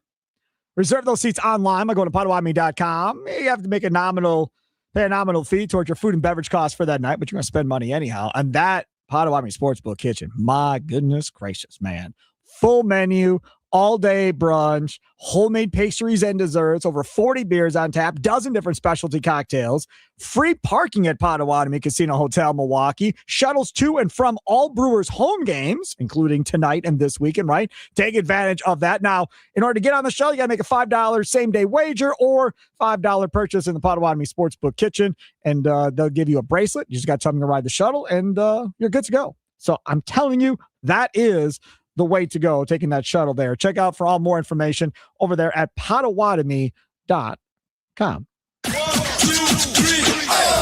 What sound clips will Chicago Charlie pick today for Sparky? Will Sparky become enraged? Will laughter ensue? It's time for Charlie's Sound of the Day. It's Wisconsin Sports Daily on the Wisconsin Sports Radio Network. All right, let's get to it. Charlie, sounds of the day, top 3 things. What say you? All right, so we're going to head on over to MLB Network Radio on Sirius XM, where Steve Phillips was discussing how he thinks the Brewers can get Lance McCullers to his peak again in this half season that they have. McCullers, is a curveball guy.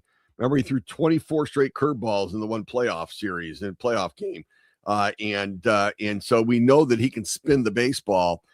Therein lies maybe some of the issues with what has gone on with his arm, as he has missed, he missed 2.5 seasons through flexor tendon surgery in 2023.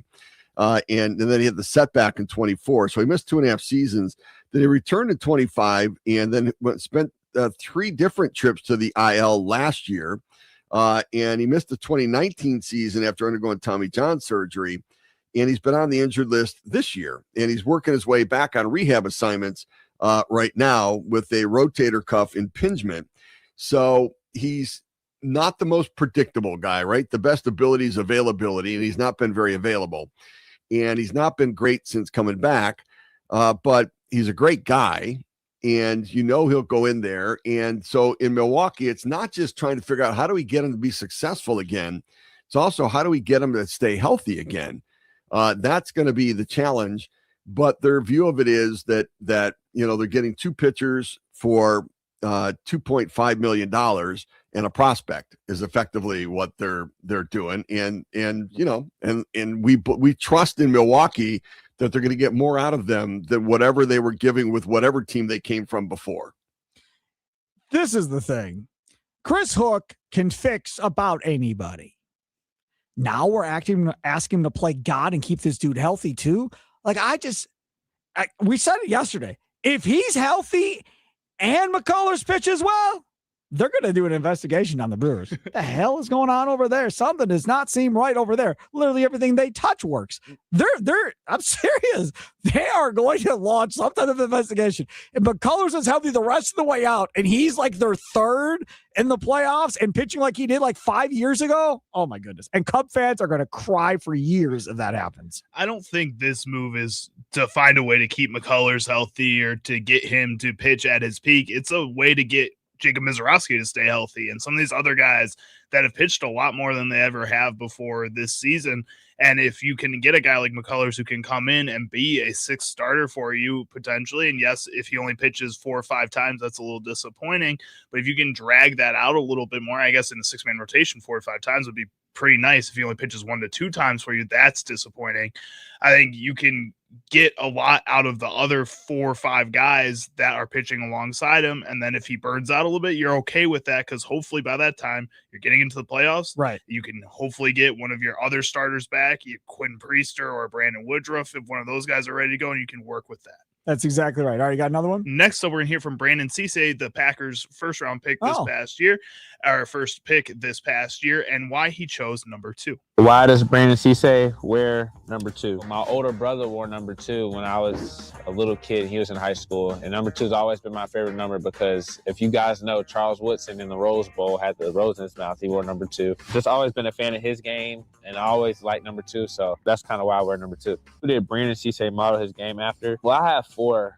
First, it starts with probably my mentor, my best friend, Stephon Gilmore. 2 probably have to be Charles Woodson, has a flavor in there, Champ Bailey. 4, I'd have to go with probably Darius Slayer, Darrelle Revis. Oh, I like all of them.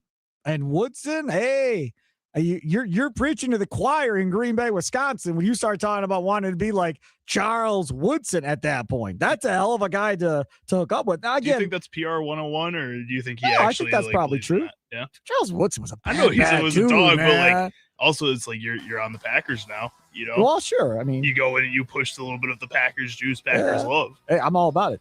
Charles Woodson, if you're listening, maybe you want to go tutor Cisse a little bit. Gilmore's a good tutor, though. I'm okay with that. Defensive player of the year, yeah. Gilmore's. Really nice I'm okay with him being with Gilmore. He's got a lot of guys that can help him.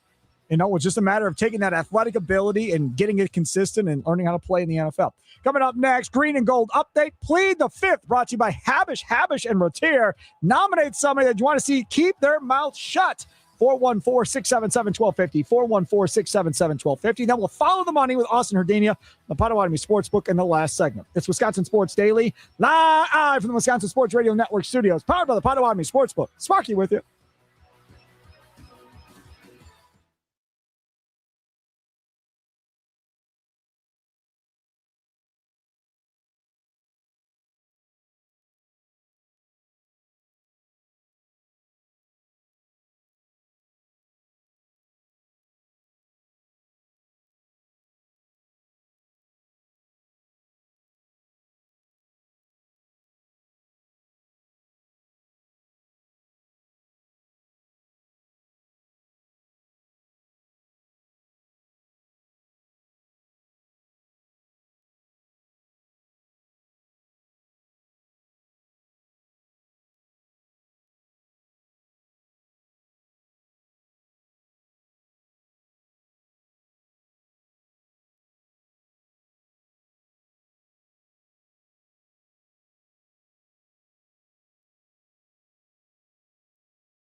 Some shows talk about one team. Other shows barely talk sports.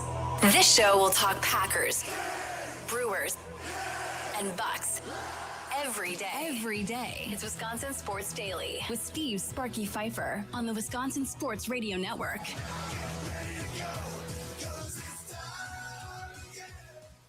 We are live from the Wisconsin Sports Radio Network studios, powered by the Potawatomi Sportsbook. Good afternoon. I was looking here at southeastern Wisconsin. So this is not for Wausau, Duluth Superior, or Green Bay. I don't know what your AQI is.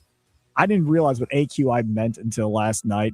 Air quality Kay index. told me at I don't know what time it was, 7 o'clock. I was like, oh, that makes sense. That's okay. I learned that 3 years ago. Did you? We had that really bad summer where it was a whole month of all the smoke. That was bad. So, yeah. So the number right now, let me refresh this. So this is our home studios, are in Hales Corners, Wisconsin, for those of you that don't know. So down in the area of Milwaukee.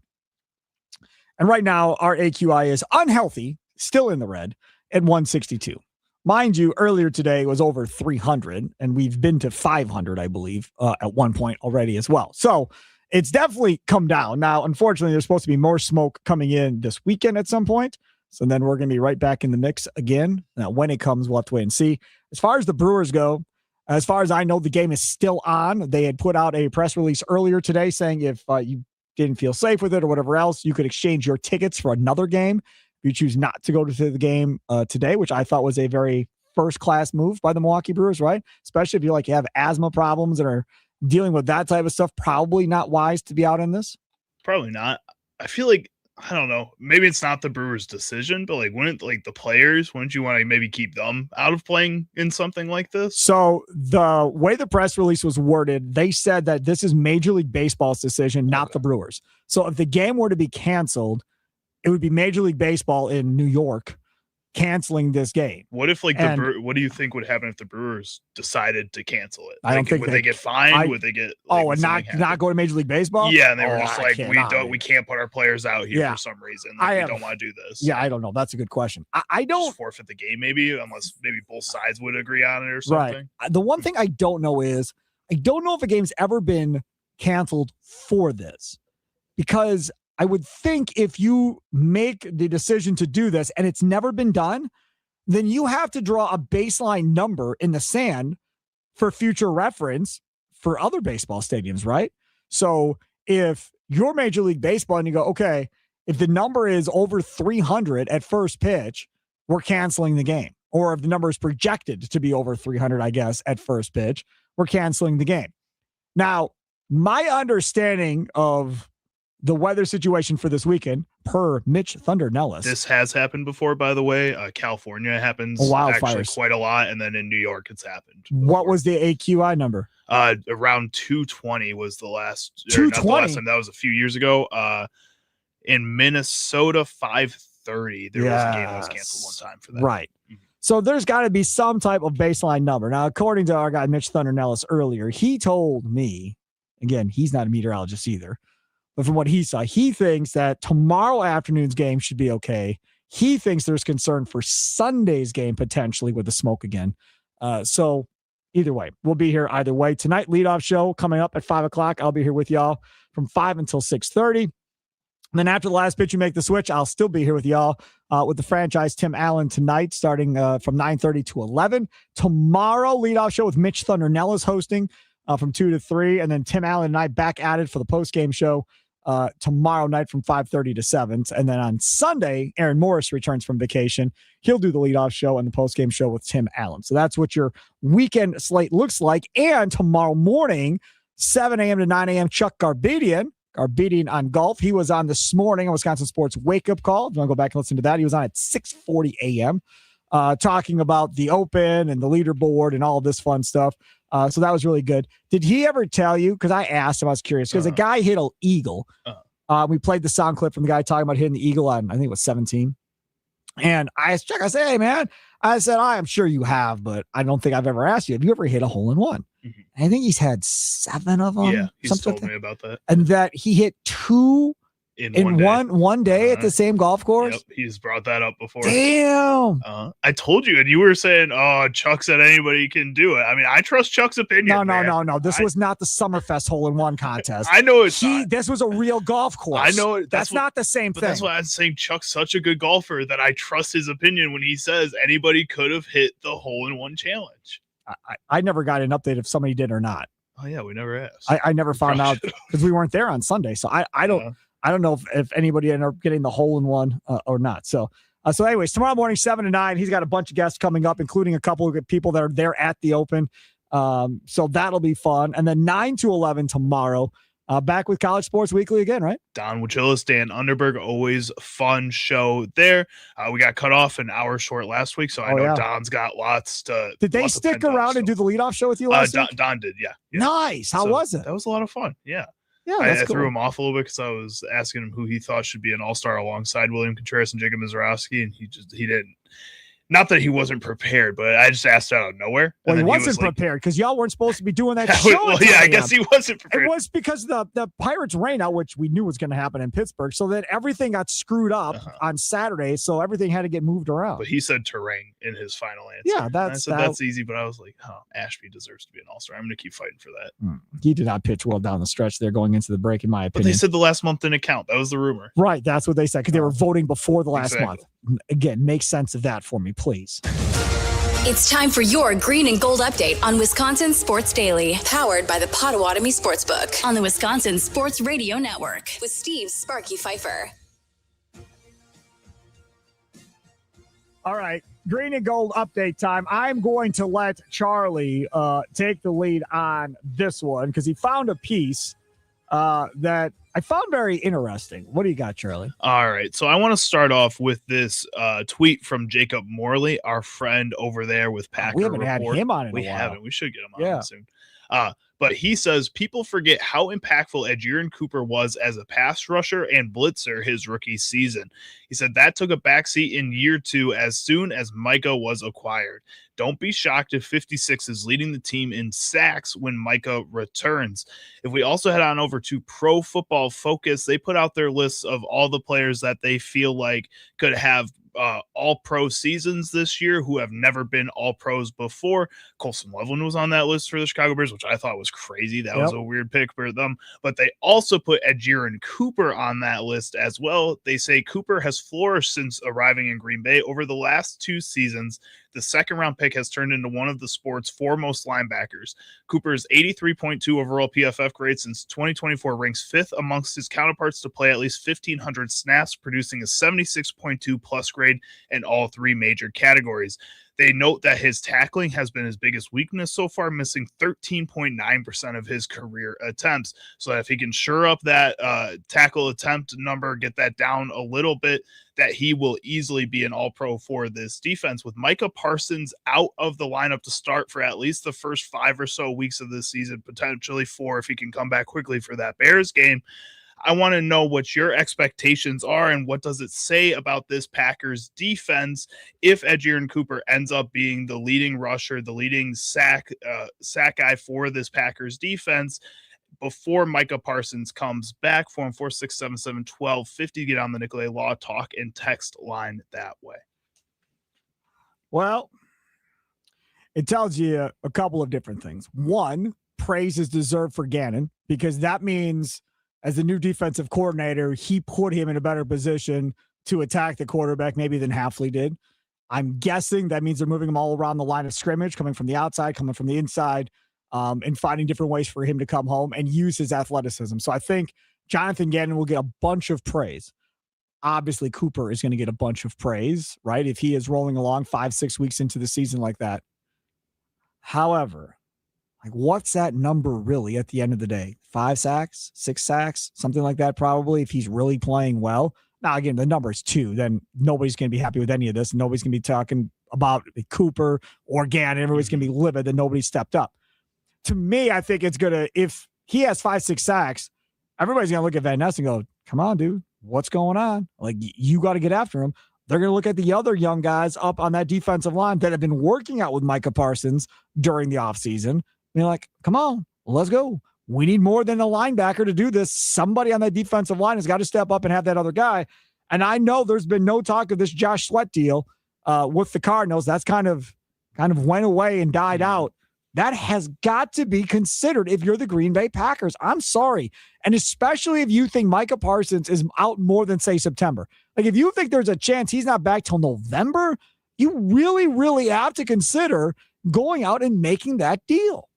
I think you have to make that deal with Micah Parsons on your team too. I think you want to have that formidable pass rush with somebody else secondary to Micah Parsons. And right now, I don't think you had that. Again, I keep saying that Micah Parsons, what partially led to his injury, or what fully led to his injury last season, is that he just had that defense and that pass rush on his back the entire year. Rashawn Gary helped out a little bit in the first half of the season, but he had the one-play spurts. And even when he was playing well in the first half, you could see that laziness that creeped into his play in the second half of the season was still there in the first half too. It was just that he had Micah Parsons, so there was a lot less attention on him then. So you add on the attention plus the lack of effort from a player like that, you just don't get anything out of that group. And I think if you're not going to upgrade the defensive back room and the cornerback specifically, then you're not going to get the turnovers. You need to start getting sacks then too. You need to start forcing these quarterbacks and these offenses to get the ball out quicker, and you can't allow your defensive backfield to be that. If Edgerrin Cooper is going to be the 5 to 6 sack guy for those first 4 or 5 games and is leading this team, I really hope that there's at least 2 to 3 other guys that are sitting at 4 sacks too right behind him. Right, that it's a group effort versus an individual effort at the end of the day. And the problem in the NFL is there's normally not a ton of trades. You've seen a little bit more trade activity lately in the last couple of years, but normally there's not a ton of in-season movement. Now, if you don't trade for Josh Sweat, let's say, and he's still there and playing where he is, and then all of a sudden you're through 3 weeks or so and you're like, well, none of these guys are doing the job. Now we're going to have to go make a move. You potentially could do it, in September and go make a move early. Not very NFL-like. It's definitely not something that happens very often. But if you're quick to fix a mistake, that makes sense. And it's kind of like the Brewers at the trade deadline right now. You have got to figure out, are you a championship caliber team or are you not?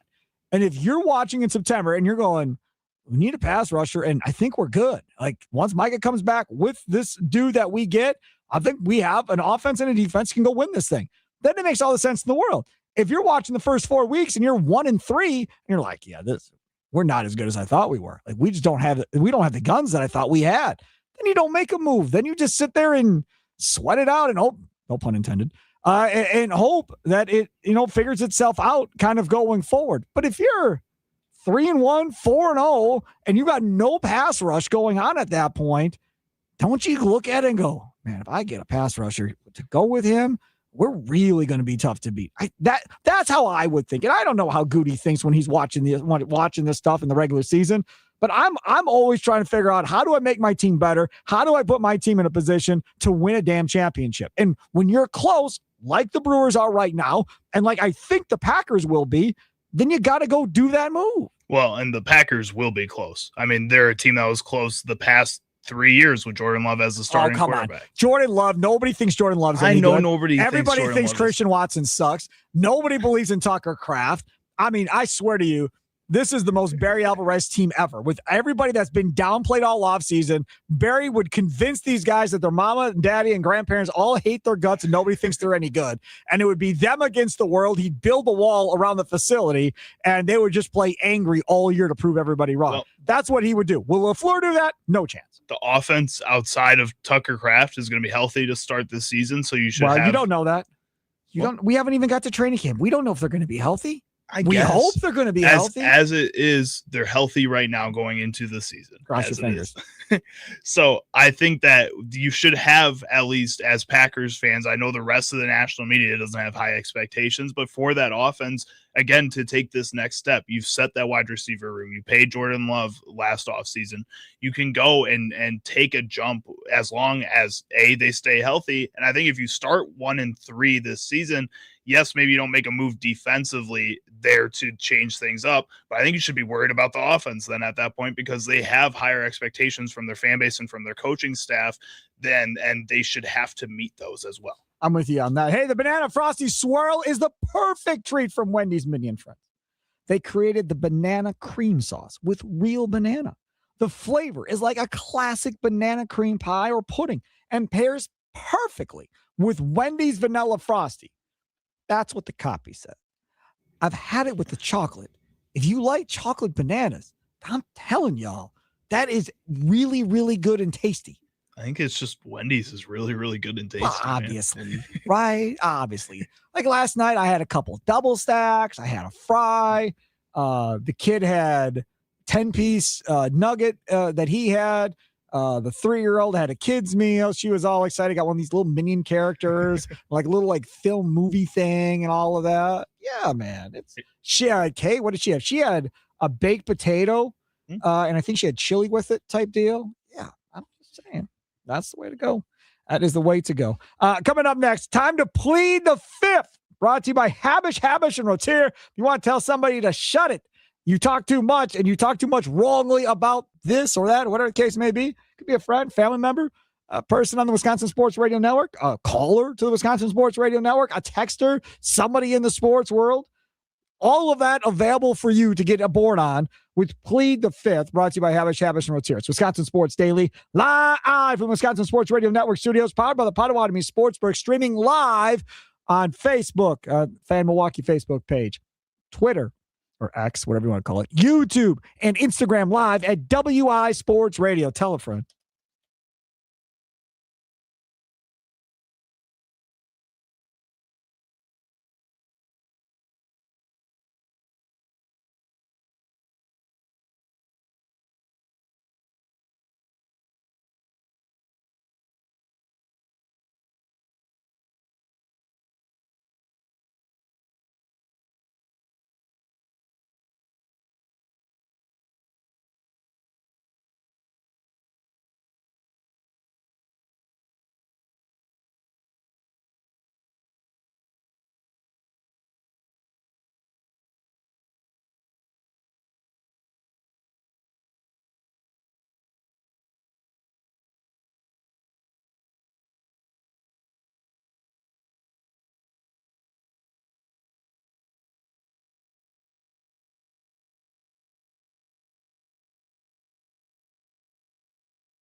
Wisconsin Sports Daily on a Friday. Hope y'all are well. Brewers baseball back in action tonight at American Family Field. That's got to put a smile on your face if nothing else. I really miss watching the Brewers at night, man. Like, ugh. You remember last year when the Brewer season ended? Like 2 weeks later, I was like, can the Brewer season start again? Because I'm really jonesing for some baseball.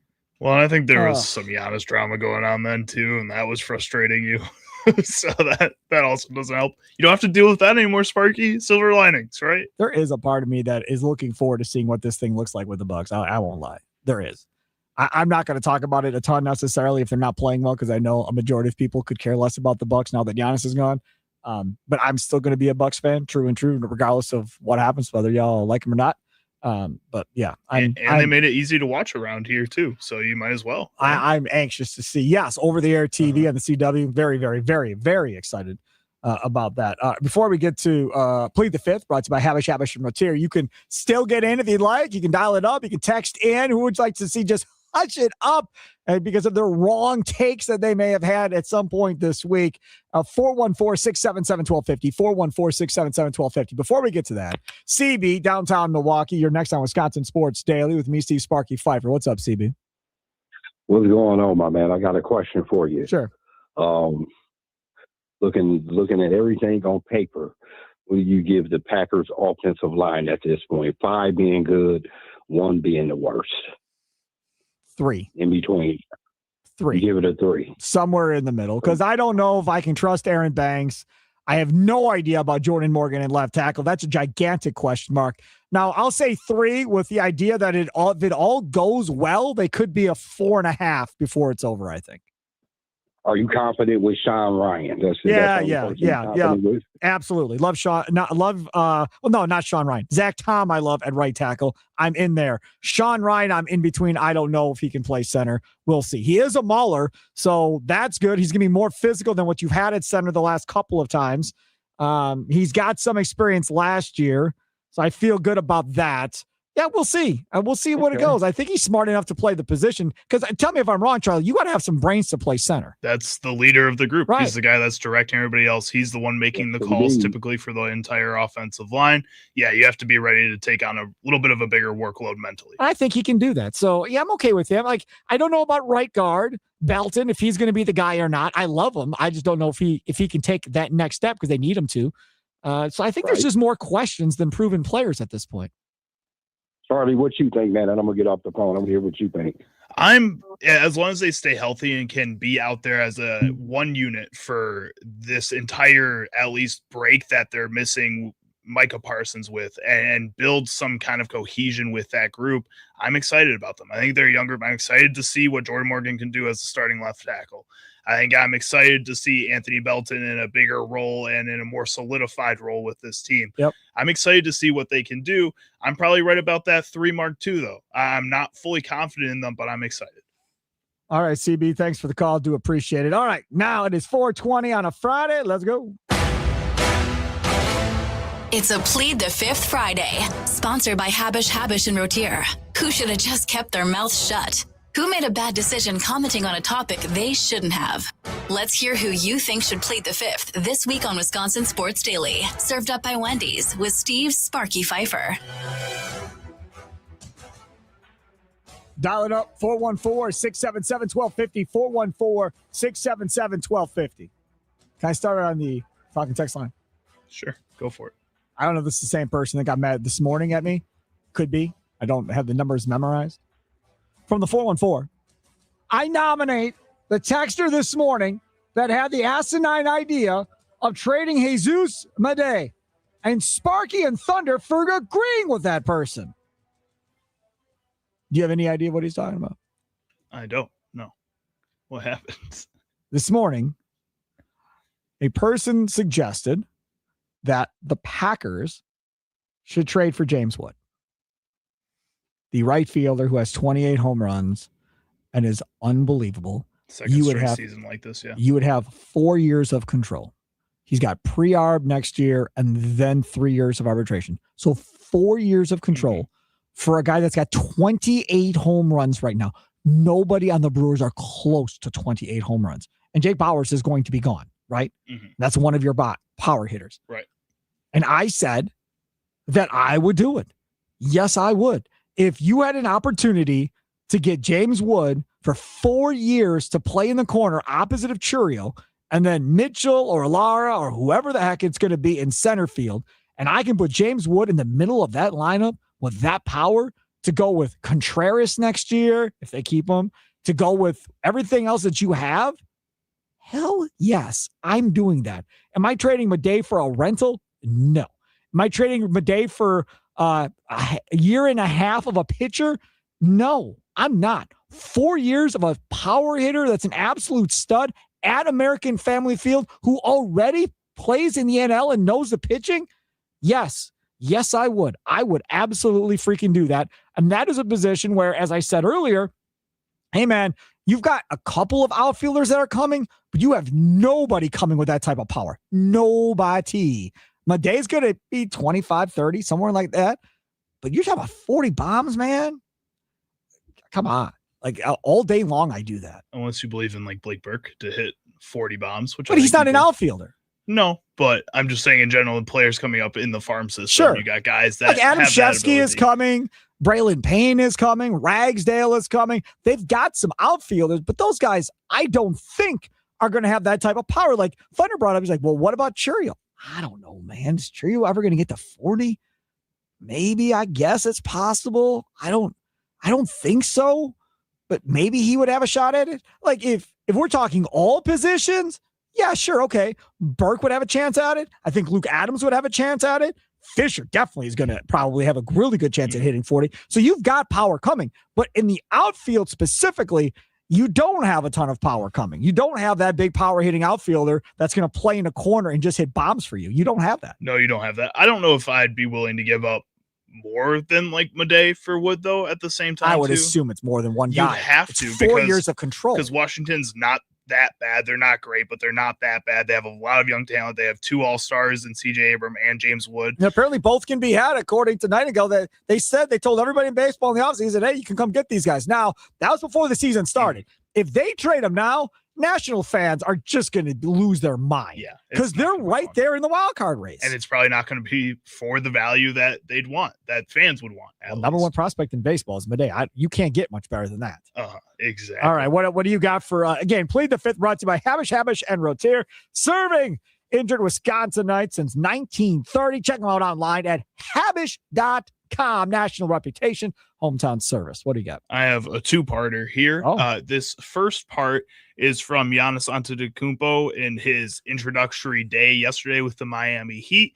He went into a youth camp where he talked to some players, and at that youth camp, he was a dirty liar about Oreos. First, you guys have practice? Yes, sir. How was practice? Good. You guys got better today? Yeah. Anybody has any questions for me? What's your name? Jalen. Okay. Oh, better. Figuring out that you just got traded to the Miami Heat for the first time you tried Oreos with milk. Actually, I got traded yesterday, and when I got to the hotel, I had some fruits on the table and I had some Oreos on the table. So the first time I tried Oreos was last night, and I liked it a lot. This second part. That was a total lie. The second part is from 2021 in a press conference that Giannis did with the Bucks, where he talks about how much he loves Oreos. He was like, have you ever ate Oreos before? I was like, yeah. You know, like when I came to the league, that was the first thing I ate because like when I was younger, I was always craving them and, you know, could never afford them, you know. So I was like, okay, when I get a little bit of money, you know, people go spend money in cars and chains. I bought Oreos, right? I ate them for like a month straight. No dinner, no lunch, no nothing. So I got sick of them, right? He was like, have you ever dipped them, dunked them in milk? I was like, no. It's like, you should try that. I took the Oreos and I threw it in the milk. He was like, no, just dunk it, like put it in. Like, don't worry about it. Give me a spoon. I grabbed a spoon. I took the first one. I was like, what the hell? No freaking way. It's like, you like them? I was like, bro, this is amazing, you know? So I realized from now on, that's a every night snack for me. So he's straight up lying to kids. Yeah. And I think she was referencing that video, that clip specifically. And again, if you go back to other things that Giannis has said here recently, he said that Everybody was on the same page behind the scenes, even though he wasn't shutting anything down publicly. That, yes, indeed, all that reporting that Shams Charania was making that everybody thought was wrong and everybody called Shams a liar. Oh, come to find out, no, he wasn't. And he was doing everything that Shams said he was doing behind the scenes. So, again, whatever. Okay, move on. Next up, we're going to head on over to MLB Tonight, where Yonder Alonso really does not believe in the Milwaukee Brewers. Hard work, consultative people, and it makes me think of the Milwaukee Brewers. Maybe this is their year they could challenge. And then I see these postseason records, and I go, oh, man, Yonder, there is no denying the fact the Brewers have been a tremendous regular season team. But in the playoffs, 5-16 since 2019. Ball don't lie. Is this year going to be different? No, I hate to say it, and I'm being quite frank, honest. I like the honesty. I just think for me, when I look at this team, they're so built for a marathon. And I think in the postseason, it's such a sprint, right? You got to hit the long ball, and you got to be able to put the ball in play and play good defense. They can do that, right? They can put the ball in play. They play that small ball. They can defend. However, the bullpen has been shaky. 15 blown saves this year already in the first half. For me, that just doesn't do it. Also, they're 15-14 in one-run games. Postseason, you're going to be playing one-run games, man, and you're going to need to hit the long ball. The long ball for me right now, they're 15th in the National League. They're not really hitting that long ball. They need some threat where they have 2 or 3 guys that are hitting 20-plus for them to have a threat. I can't argue about anything he said. The reason I was shocked was because when him and Greg Amsinger did their Brewers preview show before the season, Amsinger didn't think they were going to be very good. He's at like 83 wins, 84 wins, wherever the heck that was. And Yonder Alonso was like, I don't know, I think 95, 96 wins, probably right like what they did last year. And I was like, come on. What do you mean? They lost this guy and that. I think they're going to be 95, 96. So when Charlie said he doesn't believe it, I was like, what are we talking about? He's right on the money for what he predicted. But yeah, he's right. Like, it's hard to argue against. He laid out facts, all of which is true. He made nothing up. All of those are potential issues for this baseball team. I can't argue it. So he's right. I'm not going to tell him to shut up. I think I think he was right. You don't want to hear it as a Brewers fan. I wouldn't tell him to plead the fifth, though. I thought it was factual. This England goalie, man, I'm telling you what, dude. No, we're not playing that. No, no. However much money You're he's still making. playing it? No, no. All right. Coming up next, we are going to hear from our guy, Austin Herdina. Follow the money from the Potawatomi Sportsbook. He'll be nice to me. It's Wisconsin Sports Daily, live from the Wisconsin Sports Radio Network studios, powered by the Potawatomi Sportsbook. And don't forget, my friends, if you're looking for a college where you can excel in the classroom and on the field, at Brian Strand College's Wauwatosa campus, you can compete in the NJCAA Division II athletics. More than 20 men's and women's teams to choose from. Keep playing the sport you love while earning your associate degree in business, healthcare, criminal justice, or digital marketing. Athletic scholarships are available for those who qualify. Visit bryanstratton.edu and discover how Brian and Stratton College is built different for you.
It is Wisconsin Sports Daily. Leadoff show coming up here at 5 o'clock to 6:30. Jared Canning, AAA Nashville. They decided not to have McCullers, I think, not pitch another AAA game. They're going to just put him onto the staff. I got to turn your microphone Turn me on. on. What'd you say? See, they must feel pretty comfortable with him then, I guess, based on what they got from Houston or the report they got back from Houston. His last outing wasn't all that convincing that I was like, oh, yeah, boy, he deserves to pitch. Like, I read that on the air when they made the trade. It wasn't that great. But either way, fine. I trust Chris Hook. So whatever Chris Hook thinks is fine. The lineups will be coming up as well at 5 o'clock. Those of you earlier who wants Yelich out of the lineup and not DHing and not leading off, he's leading off and DHing, so you can take care of that. Those of you that wanted to see more Andrew Vaughn, he's not in the lineup. So shocker. Everything is pretty much still in place as it was prior to the break.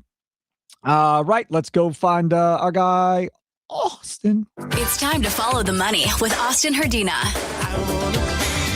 the sportsbook manager of the Potawatomi Sportsbook on Wisconsin Sports Daily on the Wisconsin Sports Radio Network. There he is. Awesome. A Friday, a nice smile across Austin Herdina's face. Always happy to see us, Charlie, because he's there at the Potawatomi Sportsbook. Austin, how are we doing today, buddy? Very good. How you guys doing? Doing good. Yeah, doing good. We're hanging in there on a Friday. How did the smoke and all that affect business by y'all? Did it affect it at all or no? I don't think it really affected business at all, but yeah, it sure was something yesterday, and even today wasn't the best. No, it was definitely not the best today either. It's lower though. Like I haven't checked the AQI to see where we're at right now. Now again, this is Hale's Corners, so I can't speak for the rest of this day, but y'all got that like weather app on your phone. You can just hit refresh and then you'll see what it looks like.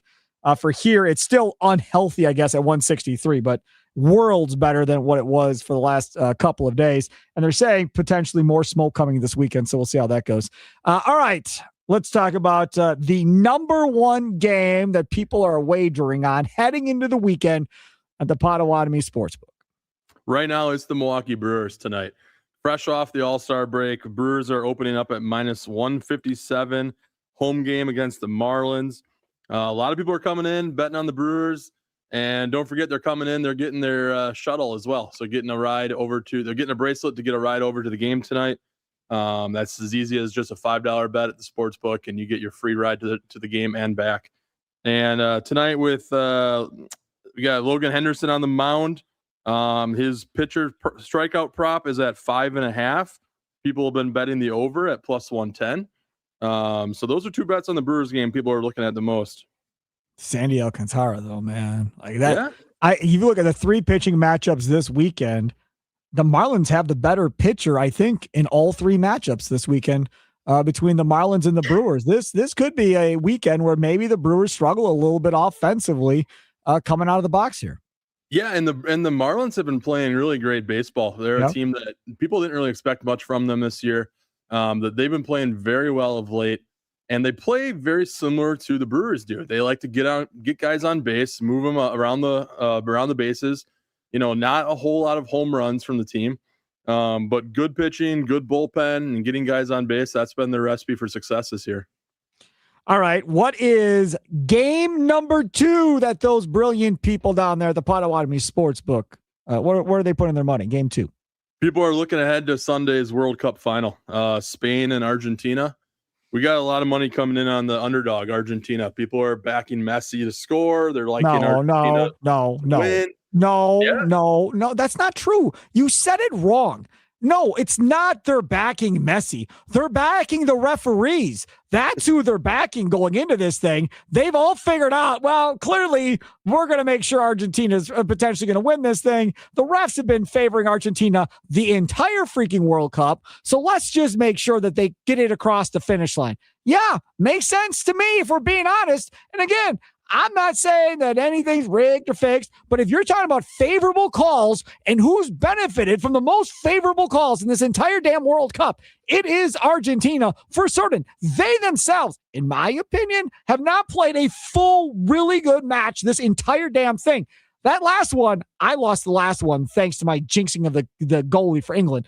But outside of that, they barely have been skating by. Messi, like after every game, is like, yeah, we got to play better. Like we got to figure this out. It's been ongoing. And Spain, they're nice. They're nice. I mean, Cape Verde or whatever they had them early, but since then they've been rolling along. Yeah, Spain's been playing very good, both sides of the ball. Their goalkeeper is a huge favorite to win that award for best goalkeeper of the tournament. They're just a very steady team. They go into this World Cup with a very defensive focused team where you're not going to see a whole lot of high scoring games when Spain's playing. But at the same time, they've been able to put up some goals lately. And Argentina's defense has not been something that's been really something that, really people are excited about. I mean, you look at Argentina's defense, they've allowed goals, almost lost to Egypt a couple, not that long ago. Should have lost to Egypt. Yes. That's another game that they got help. Yes. So Spain is just playing more consistent. They really are the team that I think will win on Sunday, but bettors are not feeling that way. Are you a soccer guy? I enjoy it. Yeah, I get into it around the EPL, that starts up in August. I'll follow the English Premier League, Champions League, World Cup. Okay, so you are a soccer guy then. Yeah. Okay. All right, fair enough. I didn't know that about you. So, all right, so we learned something about Austin Hernania. Okay, what is the third one? It's real quick. I got a tie here pretty much. People are still betting on the Open, the British Open, as we like to call it. They're done with 2 days. They got going into third day. Scotty Scheffler is the leader at 6-1. I'm sorry, he's not the leader of the tournament. He's the leader on the odds board at 6-1. So he is, I believe, 4 strokes back at the moment. I was going to say, did he make some crazy run? Because this morning when I was doing the morning show, Scheffler wasn't even in eyesight of the top of the leaderboard. Yeah, I misspoke there. What I'm trying to say is that Scheffler is the favorite in the betting board. So he's the favorite at 6-1 right now. So people are still betting on the Open. And then also WNBA tonight, Indiana Fever. Pretty much anytime they play, we're getting money on the Fever. It's people are enjoying, they enjoy watching the Fever. I don't know what to say. They got the Fever. Yeah. So I'm looking at the leaderboard here. Herbert at -8. Mm-hmm. There's nobody at the top. DeChambeau is the closest one name-wise, probably maybe at -5. DeChambeau finished at 7 under, but he's being assessed a 2-stroke penalty for improving his line. Hold number 5 today. Yeah, he's at 5 under, right? Okay, so I didn't know if that was already officially done or not. It was a controversy at the end of the day. So what did he do? He improved. He hit the ball off the fairway into the rough, and he improved his lie by stepping on some tall grass and kind of pushing it down a little bit with his feet before he approached his ball to get a better lie for the ball to come out. That is what it's interesting. I'm not joking, and he's very satire. That's what I would say next. This is a satire account, not real. That's really what happened. He stepped on tall grass and got penalized. Yeah, you should maybe check out some of the footage about it. He was very livid with the officials. He should be. He even made comments that he may not come out and play day 3. Good. Screw it. I wouldn't come out and play either. That's the dumbest thing I think I've ever heard of. He stepped on tall grass. He didn't move the ball with his foot. He stepped on grass. I'm done. Yeah. That's absolutely. See? Okay. Enjoy your weekend. Thank you so much. Thank you. Enjoy your weekend as well. Why didn't you put that into plead the fifth? Because I didn't know that was a thing. The single dumbest thing I've heard all day. I didn't know that was a thing that happened. Follow the money, Austin Herdania, Potawatomi Sportsbook. Make sure to go there, check it out this week. And again, shuttle to and from the game, man. $5 same-day wager. You're on that shuttle. You're ready to go. Habush and Rotier, they've been helping injured Wisconsinites nearly 100 years. National reputation, hometown service. 13 locations. If you're listening in Wausau, they're there. If you're listening in the Fox Valley, Green Bay, Appleton, Habush and Rotier, they're there too. If you're listening on the Fan in Madison, they're there, right where you are. All over southeastern Wisconsin to go along with that. That's where you want to go. Why? Because they're approachable. They treat you like a friend, like a family member. They want to help you get what you rightfully deserve after you've been probably through a very scary time in your life. And you walk in there more than likely confused and trying to figure out how you're going to get through this mess in your life. And they're there to kind of help be the guiding light to get you through this. Because again, there's a lot of experience. National reputation tells you that they are winning on a big time level, which is great. The hometown service, that's the one that me personally, that's the one that means the most to me. Habish, and Rotier, national reputation, hometown service. Learn more at habish.com. Only a couple minutes left. Did you find the story? I did kind of find the story. Yeah, he just looks so angry. Dude, he should be. He should be. I hope he doesn't come back. That'd serve him right. I hope he doesn't come back. This one guy on the Golf Channel, Bryson DeChambeau, did everything but lay down behind it or take a weed whacker to the tall grass behind it. Multiple infractions. Absolutely condemning. Absolutely clear. I don't really know what he was arguing about. Oh, stop. Stepping on grass. Get over it, golf world. Hey, don't miss the Border Brouhaha softball slam with Mason Crosby and Jordy Nelson coming up Sunday afternoon at 3 o'clock. It's going to be a blast. Several different celebs playing in the game, including Olympic legend Bonnie Blair and former Packers running back Amon Green. It's the Border Brouhaha softball slam at ABC Supply Stadium this Sunday afternoon at 3. Buy your tickets right now at skycarps.com. Again, that's skycarps.com. They're like demonstrating to him in the video how he could have done it without stomping on the grass. They got like two old guys like standing around doing like this. He's walking on eggs, essentially. Yeah. And they're showing him, oh, you could have done it without stomping the grass. Bryson DeChambeau is a gigantic human being. I mean, he's not. He's not me. He's not like 5'6", right? I mean, that's not what we're talking about. That dude's big. They're just saying he could have done it without stomping on the grass, I guess. I swear to God, if Garbedian agrees with this tomorrow, just keep me away from Chuck. Ask him because he's a big golf guy. I'm sure he's going to rip DeChambeau, right? Maybe. Probably. Or he's going to say it's a stupid rule by the PGA. He's not always the biggest fan of the PGA. Yeah, we'll find out. Leadoff show coming up next. I'll get you ready for Brewers and Marlins. Get you the starting lineups. It's Wisconsin Sports Daily, live from the Wisconsin Sports Radio Network studios, powered by the Potawatomi Sportsbook. Talk to you in a couple.